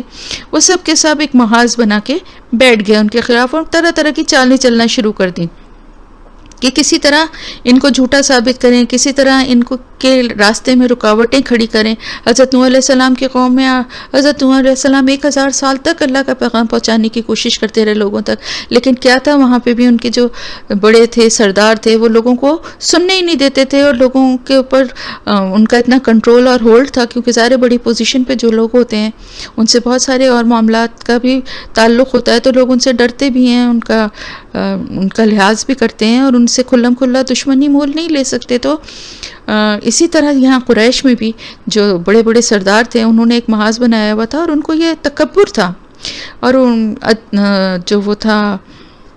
ولید بن عتبہ جو کہ بہت بڑا سردار تھا، اس کو اس چیز پہ بڑا، جب آپ صلی اللہ علیہ وسلم نے اللہ کا پیغام پہنچایا تو اس کو بڑا اس چیز پہ حیرت کا اس نے اظہار کیا کہ اس کے ماشاءاللہ کیوں کہہ رہی ہوں پر اس کے 10 بیٹے تھے اور بہت بڑا سردار تھا، اور بہت عہدے میں اور مال و دولت میں بہت زیادہ تھا۔ تو اس کو یہ تھا کہ اگر اللہ تعالیٰ کو کسی کو پیغمبر بنانا ہی تھا تو سب سے زیادہ حقدار تو میں تھا، کیونکہ میرے بیٹے بھی زیادہ ہیں، عہدہ بھی زیادہ ہے، پیسہ بھی زیادہ ہے، ہر لحاظ سے میں زیادہ محمد کے مقابلے میں، مطلب دنیاوی کامیابیوں، دنیاوی عہدوں کو اور دنیاوی جو مال و دولت ہے، اس کو یہ لوگ سمجھتے تھے کہ یہ جو ہے یہ ایک کرائٹیریا ہے، حالانکہ اللہ کے پاس کچھ اور ہی، اللہ کی جو مشیت اور اللہ کے جو فیصلے ہوتے ہیں وہ اللہ کی حکمت پر مبنی ہوتے ہیں۔ اب غور کریں کہ یہاں پر جو شروع میں ہم نے آیت جب سبق شروع کیا تھا تو جو بات کہی تھی اللہ تعالیٰ نے فرمائی تھی کہ شیاطین انسان اور جنوں کو اللہ تعالیٰ انبیاء کے خلاف خود ہی دشمنی کے لیے ان کو ڈھیل دے دیتے ہیں۔ بالکل وہی والی بات یہاں بھی اس سے ملتی جلتی ہے کہ ہر بستی میں جو وہاں کے بڑے بڑے سردار ہوتے ہیں اور جو بڑے بڑے عہدوں پر ہوتے ہیں، وہ لوگ جو ہیں وہ لوگوں کو سیدھے راستے سے روکتے ہیں اپنی چال بازیوں سے اور اپنی مکاریوں سے، طرح طرح کے لوگوں کے لیے جو ہے وہ ایسی چال بازیاں اور ایسے جال بنتے ہیں کہ جس کو دیکھ کر لوگ، اکثریت لوگوں کی جو ہے وہ گمراہ ہو جاتی ہے، بھٹک جاتی ہے۔ لیکن یہ جو ہے حدیث میں بھی موجود ہے، اور یہ کئی جگہ روایات بھی موجود ہیں کہ قیامت کے دن جب یہ ظالم لوگ اللہ کے سامنے کھڑے ہوں گے تو کیا ہوگا اس دن؟ وہ سب ایک دوسرے کو مورد الزام ٹھہرائیں گے. وہ کہیں گے، جو سردار ہوں گے وہ کہیں، ان کو چھوٹے لوگ ان سے کہیں گے کہ ہمیں تو تمہاری وجہ سے ہم ایمان نہیں لائے، تم ہمیں روکتے تھے اس راستے پہ چلنے کے لیے. اور وہ کہیں گے کہ تمہیں کیا اللہ نے عقل نہیں دی تھی کہ تم خود فیصلہ کرتا؟ تو یہ جو ان کی چالیں ہیں یہ اپنے آپ کو ہی دھوکہ دینے کے لیے ہیں. انہیں اس کا شعور ہی نہیں ہے کہ یہ سارا کچھ جو وہ کر رہے ہیں اس کا ان کو وبال ان کے اوپر کس طرح سے پڑنا ہے، یہ اس کا ان کو احساس ہی نہیں ہے. دنیا کی جو چالیں چل کے وقتی کامیابی حاصل کر رہے ہیں اس کو سمجھتے ہیں کہ یہ بڑے عقل مند ہیں، اور انہوں نے خود بھی جھٹلا رہے ہیں اور لوگوں کو بھی اپنے ساتھ ملا لیا ہے، اور حق کو پہچان کے بھی ان میں سے اکثر ایسے تھے کہ جو اس کے باوجود بھی یہ چالیں چل رہے تھے اور لوگوں کو حق نہیں سننے دے رہے تھے. وَإِذَا جَاءَتْهُمْ آیَةٌ، اور جب کبھی بھی کوئی آیت اللہ کی جو ہے آتی ہے تو کیا کہتے ہیں یہ؟ لن نؤمن، ہم ہرگز نہیں ایمان لائیں گے، حتی نؤتی مثل ما اوتی رسول اللہ، جب تک کہ ایسی ہی نشانی، ایسی ہی آیت ہمارے اوپر آئے جیسی کہ اللہ کے رسول پر آئی. یعنی اپنے آپ کو تکبر میں اس حد تک بڑھ گئے تھے کہ اس طرح کے مطالبے کرنا شروع کر دیے تھے کہ ہمارے پاس کیوں نہیں آتی آیت، ہم تو عہدے میں، مرتبے میں آپ صلی اللہ علیہ وسلم سے کہیں زیادہ بلند اپنے کو وہ سمجھتے تھے، حالانکہ تھے تو نہیں. خیر، اور اسی طرح مال و دولت ہمارے پاس، جیسے میں نے ابھی بتایا کہ ولید بن عتبہ جو تھا جس کے 10 بیٹے تھے، اس پہ بڑا غرور تھا اس کو، تو وہ کہتا تھا دولت بھی میرے پاس زیادہ، بیٹے میرے پاس زیادہ، عہدہ میرے پاس موجود ہے. اسی طرح اور سرداران قریش جو تھے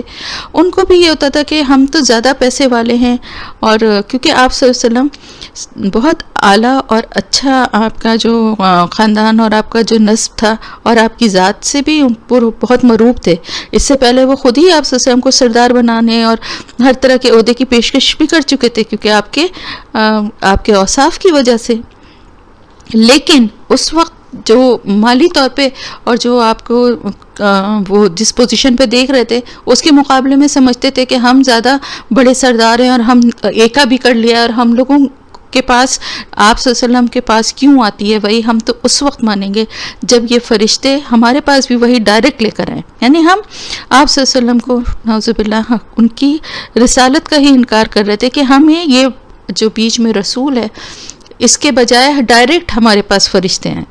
اللہ کی آیات جو ہیں ہمیں رسول کے ذریعے، رسول صلی اللہ علیہ وسلم کے پاس جیسے آتی ہیں وہ ڈائریکٹ ہمارے پاس فرشتے لے کر آئیں، ہم پہ بھی اسی طرح وہی نازل ہو، تب ہم ایمان لائیں گے، ورنہ ہم ہرگز ایمان نہیں لائیں گے. دیکھا جو پچھلی آیت میں بات اللہ تعالیٰ نے فرمائی تھی نا کہ اگر ان سے مردے بھی بات کرنے لگیں اور اگر ان کے لیے کچھ بھی ان کے سامنے نشانیاں اللہ کی آ جائیں، یہ ایمان لانے والے نہیں ہیں. فرشتے بھی ان کے سامنے آ جائیں تو بھی یہ ایمان لانے والے نہیں ہیں. دیکھیں اپنی بات کی خود ہی انہوں نے نفی کر دی جو یہ مطالبہ کر کے، کیونکہ جس کو ایمان لانا ہی نہیں ہے. اب یہ نئی بات کہ ہمارے لیے جو وہی ہے وہ ڈائریکٹلی ہمارے پاس آئے. تو یہ ساری باتیں جو تھیں وہ صرف پریشان کرنے کے لیے اور لوگوں کو گمراہ کرنے کے لیے، لوگوں کو کہتے تھے کہ دیکھا ہم تو اسی لیے کہہ رہے تھے کہ بھئی اگر ایسے ہی اللہ کے سچے رسول ہیں، اللہ کی وحی آتی ہے تو اللہ کے لیے کیا مشکل ہے، ہم سب کے پاس آ جائے. اور جاہل اور نادان لوگ ان کی ہاں میں ہاں ملاتے تھے. تو یہ ساری چالیں جو وہ چلتے تھے، اللہ پاک فرما رہا ہے کہ اللہ عالم، اللہ تعالیٰ زیادہ جانتا ہے. حیث یجعل رسالتہ، کس کو بنانا ہے، کس کو یہ منصب رسالت کا دینا ہے، یہ اللہ تعالیٰ زیادہ بہتر جانتا ہے. اللہ کی یہ حکمت ہے، اللہ کا یہ فیصلہ ہے، یہ کوئی ڈیسائیڈ نہیں کر سکتا اللہ کے سوا. اللہ نے کس کو کس بات کی وجہ سے فضیلت دی ہے. دیکھیں رسالت تو ایک بہت بڑی منصب ہے، ظاہر ہے جو کہ خالصتاً اللہ کا ہی فیصلہ ہے بے شک. لیکن دنیا میں بھی آپ دیکھیں اگر کسی کو اللہ عزت یا فضیلت یا کوئی اور نعمت دیتا ہے تو آپ نے دیکھو کہ بعض لوگ اس طرح کی باتیں کرتے ہیں نا کہ یہ تو بہت غریب گھر سے تھے، ان کے باپ جو تھے وہ تو سبزی کا ٹھیلا لگاتے تھے، آج یہ دیکھو اتنے بڑے عہدے پہ بیٹھے ہوئے ہیں، یا کچھ اس طرح کی باتیں کہ فلانی جو ان کی امی جو تھیں وہ گھروں میں کام کرتی تھیں، اب یہ ڈاکٹر ہیں، ہم جانتے ہیں ان کا بیک گراؤنڈ. ایسے لوگوں کی تو اور عزت کرنی چاہیے، کیونکہ انہوں نے ان مشکل حالات کا مقابلہ کر کے وہ آگے بڑھے ہیں. اور یہ یاد رکھیں کہ عزت اور ذلت دینے والی ذات صرف اللہ کی ہے، تو منصب اور عہدہ دینے والی ذات بھی صرف اللہ کی ہے. اگر کوئی کسی کی حیثیت سے، کسی کے مالی حیثیت سے، یا کسی کی عہدے سے، کسی چیز سے کوئی حسد کرتا ہے، تو اس کا مطلب ہے نعوذ باللہ وہ اللہ تعالیٰ سے مقابلہ کر رہا ہے، اللہ سے کے فیصلے پہ اعتراض کر رہا ہے. تو اللہ تعالیٰ کا فیصلہ ہے کہ وہ رسول کس کو چنتا ہے. اور اللہ تعالیٰ نے بہترین خاندان، بہترین نسل اولاد اسماعیل سے بنو کنانہ کو پسند فرمایا، پھر بنو کنانہ سے قریش کو، پھر قریش میں سے بنو ہاشم کو، اور بنو ہاشم میں سے آپ صلی اللہ علیہ وآلہ وسلم، جن کے والدین جو تھے وہ ان کی بھی مثال دی جاتی تھی، ان کے کردار اور ان کی نیکی کی. اور اسی طرح آپ صلی اللہ علیہ وسلم کے لیے بھی، آپ صلی اللہ علیہ وسلم نبوت سے پہلے بھی آپ کے کردار کی لوگ قسمیں کھایا کرتے تھے، آپ کو صادق اور امین کہتے تھے. یہ نبوت کے بعد صرف نہیں تھا، بلکہ نبوت سے پہلے ہی آپ افضل تھے سب سے. آپ کا دل سب سے زیادہ پاک تھا. آپ دیکھیں نا حجر اسود کے تنصیب کا جب واقعہ تھا، تو آپ صلی اللہ علیہ وسلم کے کیے ہوئے فیصلے کو سب نے تسلیم کیا، کیونکہ آپ نے جس طرح عقل سے اور ایک بہت بڑی جنگ اور ایک بہت بڑے لڑائی سے جو ہے وہ تمام قبیلوں کو بچا لیا تھا. تو یہ تو اللہ کا فیصلہ ہے نا، اور اللہ جس کو بہتر سمجھتا ہے اور جس کو دینا چاہتا ہے یہ منصب وہ دیتا ہے. یہ کوئی یہ جو ہے اس کام میں مداخلت نہیں کر سکتا، نہ کوئی اپنی رائے دے سکتا ہے. قسم کے مطالبے کرنے کا مطلب کیا ہوتا ہے؟ صرف اور صرف یہ ہوتا ہے کہ ہمیں ایمان لانا ہی نہیں ہے. سیصیب الذین، ان قریب ہم دیں گے ان لوگوں کو اجرم صغار، ان قریب پہنچے گی ان مجرموں کو یا جنہوں نے جرم کیا ہے، گناہ گاروں کو بہت ہی زیادہ ذلت اللہ کے پاس سے اور سخت عذاب ان کی ان چالوں کی وجہ سے جو وہ چل رہے ہیں. صغار ذلت کے لیے، یعنی ان کو ان قریب ان کے لیے جو کچھ وہ کر رہے ہیں نا، وہ سمجھ رہے ہیں کہ وہ اس طرح کی باتیں، اس طرح کے مطالبے کر رہے ہیں جو کہ صرف اور صرف اس وجہ سے ہیں کہ وہ ان کو ایمان لانا ہی نہیں ہے. اور جو چالیں چل رہے ہیں وہ لوگوں کو خود تو ایمان لاتے نہیں ہیں اور دوسروں کو بھی ایمان لانے سے روکنے کے لیے جو چالیں وہ چل رہے ہیں، کبھی کوئی بہانہ بناتے ہیں، کبھی کوئی مطالبہ کرتے ہیں. اللہ تعالیٰ خوب جانتا ہے. اور ان قریب ان کو پہنچے گی ان کے جرائم کی وجہ سے، جو کچھ بھی وہ یہ بہت بڑے جرم تھے نا، کہ اللہ کے راستے سے اللہ کے دین کو خود بھی نہیں قبول کرنا اور لوگوں کو بھی اس راستے پہ چلنے نہ دینا. تو ان کو ذلت کا عذاب ملے گا اللہ کے پاس سے، اور وہ بہت سخت عذاب ہوگا اور سخت سزائیں ہیں ان کے لیے. جو کچھ وہ چالیں چل رہے ہیں ان کی وجہ سے ان کے لیے سخت سزائیں ہیں. اور یہ ان قریب کب ہے؟ یہ قیامت کے دن، کیونکہ قیامت بہت قریب ہے. تو ان قریب جو ہے نا، یعنی قیامت کے دن جو ہے، اس دن ان کو ان کے ان جرائم کی سزا ملے گی، ان کے مکر اور ان کی چالوں کی سزا ملے گی، اور جو کہ بہت ہی سخت ہوگی. اور کیونکہ دنیا میں یہ بڑا اپنے کو سمجھتے ہیں کہ بڑے ہم عزت والے اور بڑے عہدے والے ہیں، اس لیے ان کو ذلت کا عذاب وہاں قیامت میں ان کے لیے ہوگا. صغار یعنی ذلت کا عذاب. فمن یرد اللہ، بس جس شخص کو چاہتا ہے اللہ تعالیٰ، ان یہدیہ، کہ وہ ہدایت دے اس کو، یشرح صدرہ للاسلام، وہ کھول دیتا ہے اس کا سینہ اسلام کے لیے. ومن یرد، اور جس کو وہ چاہتا ہے، ان یضلہ، وہ بھٹکا دے اسے، یجعل، بنا دیتا ہے، صدرہ، اس کا سینہ، ضیقاً، گھٹا ہوا، حرجاً، تنگ، کأنما، گویا کہ یصعد فی السماء، جیسا کہ وہ چڑھ رہا ہو آسمان کی طرف. کذالک، اسی طرح یجعل اللہ، بنا دیتا ہے اللہ تعالیٰ ان کے لیے،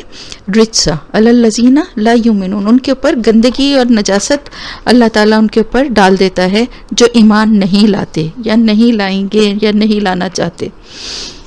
تو اللہ تعالیٰ جس کو چاہتا ہے، جس کو ہدایت سے نوازنا چاہتا ہے، اس کے سینے کو اسلام کے لیے کھول دیتا ہے. تو اس لیے ایمان جو ہے نا، اس کے دل میں اپنے دل میں اس کی موجودگی کا بھی اللہ کا شکر ادا کرنا چاہیے کہ آپ کے دل کو اللہ نے یہ ہدایت بخشی ہے کہ وہ اس ایمان کے نور کو قبول کرنے کی اس میں یہ صلاحیت، اس میں یہ اللہ نے اس کو اتنی بصیرت دی ہے آپ کو کہ آپ کے دل نے ایمان کو قبول کر لیا. کیونکہ اللہ تعالیٰ ہی جسے چاہتا ہے، یعنی یہ اللہ کی بہت بڑی نعمت اور اللہ کی بہت بڑی رحمت ہے ہمارے اوپر. یہ کوئی کسی انسان کی کوئی نیکی یا کوئی بہت بڑا کمال نہیں ہے. ہاں اس کی خواہش اور اس کی جستجو ضرور ہے، لیکن یہ اس کے بعد اللہ کی بہت بڑی رحمت ہے کہ اللہ تعالیٰ دلوں کو نور ایمان سے منور فرماتے اور سینوں کو اسلام کے لیے کھول دے. اسی لیے اللہ سے ایسی بصیرت مانگنی چاہیے جس کی وجہ سے اسلام کی ہر چیز ہمیں صحیح صحیح نظر آئے. کیونکہ کیا ہوتا ہے، دین پہ آنے کے بعد بھی، دین کے پہ عمل کرنے والوں کے لیے بھی کیا ہوتا ہے کہ بعض دفعہ وہ بہت سارے احکامات، بہت ساری باتیں جو ہیں ان کو وہ سمجھنا ہی نہیں چاہتے، ان پہ وہ عمل ہی نہیں کرنا چاہتے. اور یہ اگر اللہ کی طرف سے یہ آپ کے دل میں یہ اللہ نے یہ ہدایت کی طلب اور اللہ نے یہ نور رکھا ہے کہ آپ کو اسلام کی باتیں عمل کرنے میں آپ کا دل ان کی طرف مائل ہے، آپ اور بڑھ بڑھ کے نیکی کے کام کرنا چاہتے ہیں، اللہ کی عبادت کو خشوع و خضوع سے کرنے والے ہیں، تو اس پہ اللہ کا بہت شکر ادا کرنا چاہیے. کیونکہ اللہ تعالیٰ فرما رہا ہے کہ یہ بھی اللہ کی طرف سے ہی ہے کہ جو وہ لوگوں کے سینوں کو کھول دیتا ہے اسلام کے لیے. تو جس کو چاہتا ہے اور اسی کے لیے چاہتا ہے جو اس سے ہدایت مانگتا ہے، تو جو اس سے ہدایت مانگتا ہے اللہ پاک اس کے سینوں کو کھول دیتا ہے اسلام کے لیے. اور جو گمراہی میں بھٹکنا چاہتا ہے، جو جانتے بوجھتے بھی آناکانی کرتے ہیں دین کے راستے کی طرف آنے سے اور ایمان نہیں لاتے، ان کو پھر اللہ تعالیٰ اسی حال میں چھوڑ دیتا ہے اور ان کے سینے کو تنگ کر دیتا ہے. ضیقاً حرجاً، دونوں لفظ جو ہیں وہ تنگی کے لیے ہیں. اللہ کے رسول صلی اللہ علیہ وسلم سے جب اس آیت کے بارے میں سوال ہوا تو آپ نے فرمایا کہ جو ایمان کی طرف راستے پہ چلتا ہے تو اس کے دل میں اللہ کی طرف سے ایک نور ڈال دیا جاتا ہے جس سے اس کا سینہ کھل جاتا ہے. لوگوں نے اس کی نشانی دریافت فرمائی کہ کس طرح سے پہچانا جائے ایسے شخص کو، تو آپ نے فرمایا کہ اس کا دل جو ہے وہ جنت کی طرف جھکتا ہے، یعنی اس کا دل نیک عمل کرنے کی طرف ہوتا ہے اور جنت کی خواہش اس کے دل میں بہت زیادہ بڑھ جاتی ہے، اور دنیا کے دھوکے سے، دنیا کی جو رنگینیاں ہیں اس سے اس کا دل اٹھ جاتا ہے، اس کو حقیقت نظر آنے لگتی ہے، اس کی دنیا سے بے رغبتی پیدا ہو جاتی ہے. اور اسی کے طرح ساتھ ساتھ جو ہے وہ موت کے آنے سے پہلے ہی موت کی تیاری شروع کر دیتا ہے. کس طرح سے کرتا ہے؟ یہ نہیں کہ آ کے بستر پہ لیٹ گیا اور انتظار کر رہا ہے کہ میں اب کب مروں گا، مجھے اب کسی چیز سے کوئی لینا دینا نہیں. یہ تیاری نہیں ہے، نیک عمل اور زیادہ کرنا شروع کر دیتا ہے، اللہ کے راستے پہ چلنے کی اور اللہ کے جو فرما برداری، اللہ کی اطاعت کی زندگی گزارنا اور اپنی عبادتوں کو زیادہ بہتر کرنا، اللہ سے رو رو کے اپنے گناہوں کی معافی مانگنا، اس کے دل میں خشیت پیدا ہو جاتی ہے. آپ دیکھیں ایمان والوں کی یہ نشانیاں ہیں کہ وہ ان کے دل نرم ہوتے ہیں، ان کے دل میں اللہ کی خشیت ہوتی ہے، دنیا کی چکا چوند اور رنگینیاں ان کے اوپر اثر نہیں کرتی، ان کو ہر حال میں اللہ اور اپنی آخرت اور اپنا انجام یاد رہتا ہے، اور اسی لیے وہ برائیوں کی طرف نہیں جاتے، اس سے بچنے کی کوشش کرتے ہیں. اور ان کی خواہش سب سے بڑی کیا ہوتی ہے؟ جنت کا حصول. ان کے دل میں یہ خواہش پیدا ہو جاتی ہے، ان کو یہ سمجھ میں آ جاتا ہے کہ یہ دنیا جو ہے یہ تو عارضی ہے اور اصلی ٹھکانہ جو ہے وہ جنت ہے. اس کے حصول کے لیے وہ کوششیں اپنی تیز تر کر دیتے ہیں. اس کے برعکس وہ لوگ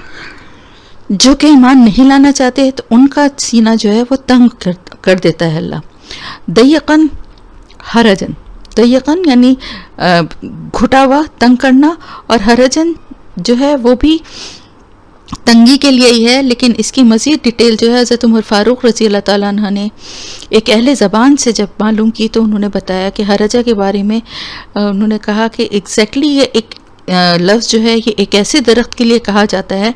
جس کے چاروں طرف بڑے بڑے درختوں سے وہ گھرا ہوا ہو اور اس کی وجہ سے اس کا راستہ رک جائے. اس کے پاس نہ تو کوئی چرواہے جاتے ہیں، نہ کوئی جانور، نہ کوئی اور اس تک پہنچ پاتا ہے، اور وہ بالکل سب سے الگ ہو کٹ کے رہ جاتا ہے. آپ نے فرمایا یعنی حضرت عمر رضی اللہ تعالیٰ عنہ نے فرمایا کہ سچ ہے، ایسا ہی منافق کا دل ہوتا ہے کہ اس میں کوئی بھلائی جگہ پاتی ہی نہیں ہے، اس تک کوئی اللہ کی کوئی بات، کوئی نیکی کی بات، کوئی اللہ کی طرف بلانے والے کی کسی کی صدا اس کے دل تک پہنچ ہی نہیں پاتی۔ ابن عباس کا قول ہے کہ اسلام باوجود آسان اور کشادہ ہونے کے اسے سخت اور تنگ معلوم ہوتا ہے۔ اللہ تعالیٰ نے حالانکہ دین میں کوئی تنگی نہیں رکھی، لیکن منافق کا شکی دل اس نعمت سے محروم رہتا ہے۔ کلمہ پڑھ کے مسلمان تو ہو جاتے ہیں ایسے لوگ، یعنی یہاں پر صرف مشرکین کی بات نہیں ہے بلکہ منافقین کی بھی بات کی گئی ہے کہ ایمان تو لے آتے ہیں لیکن دین پر عمل کرنا ان کو بڑا مشکل اور بہت بوجھل لگتا ہے۔ دین کا ہر حکم ان کو پابندیاں اور سختیاں لگتی ہیں، کہیں پہ ان کو پردہ جو ہے وہ بوجھ لگتا ہے، کہیں پہ 5 وقت کی نماز ان کو سزا لگتی ہے، کہیں روزہ رکھنا ان کو بھاری لگتا ہے۔ یہ سب منافقت کی نشانی ہے۔ تو ایسے جو لوگ ہوتے ہیں ان کا حال اللہ تعالیٰ نے ایسا بیان کیا ہے کہ ان کے دل ایسے گھٹتے ہیں، ایسے تنگ ہو جاتے ہیں کہ جیسے کہ اوپر بلندی کی طرف چڑھنے والوں کے ہوتے ہیں۔ یعنی اگر کوئی آپ دیکھیں اونچائی پہ چڑھیں، کسی پہاڑ پہ چڑھیں یا کہیں بلندی پہ جائیں تو کیا ہوتا ہے، آکسیجن کی کمی ہوتی ہے اور سانس لینے میں تھوڑی مشکل ہونے لگتی ہے۔ تو یہی حقیقت اللہ تعالیٰ بتا رہا ہے کہ جس کو جو گمراہی میں جس کو اللہ ڈالنے کا ارادہ کرتا ہے اس کے سینے کو اتنا تنگ کر دیتا ہے کہ اسلام کا تصور کرتے ہی اسے یوں محسوس ہونے لگتا ہے کہ اس کی جان نکلی جا رہی ہے اور بلندی کی طرف پرواز کر رہی ہے، اور اسی وجہ سے اس کو اپنا سینہ تنگ ہوتا محسوس ہوتا ہے۔ اللہ کے احکامات اس کو سختی اور وبال لگ رہے ہوتے ہیں، جس کی وجہ سے اللہ تعالیٰ اس کے اوپر یہ گندگی اور ناپاکی جو ہے نا یہ اس پر مسلط کر دی جاتی ہے۔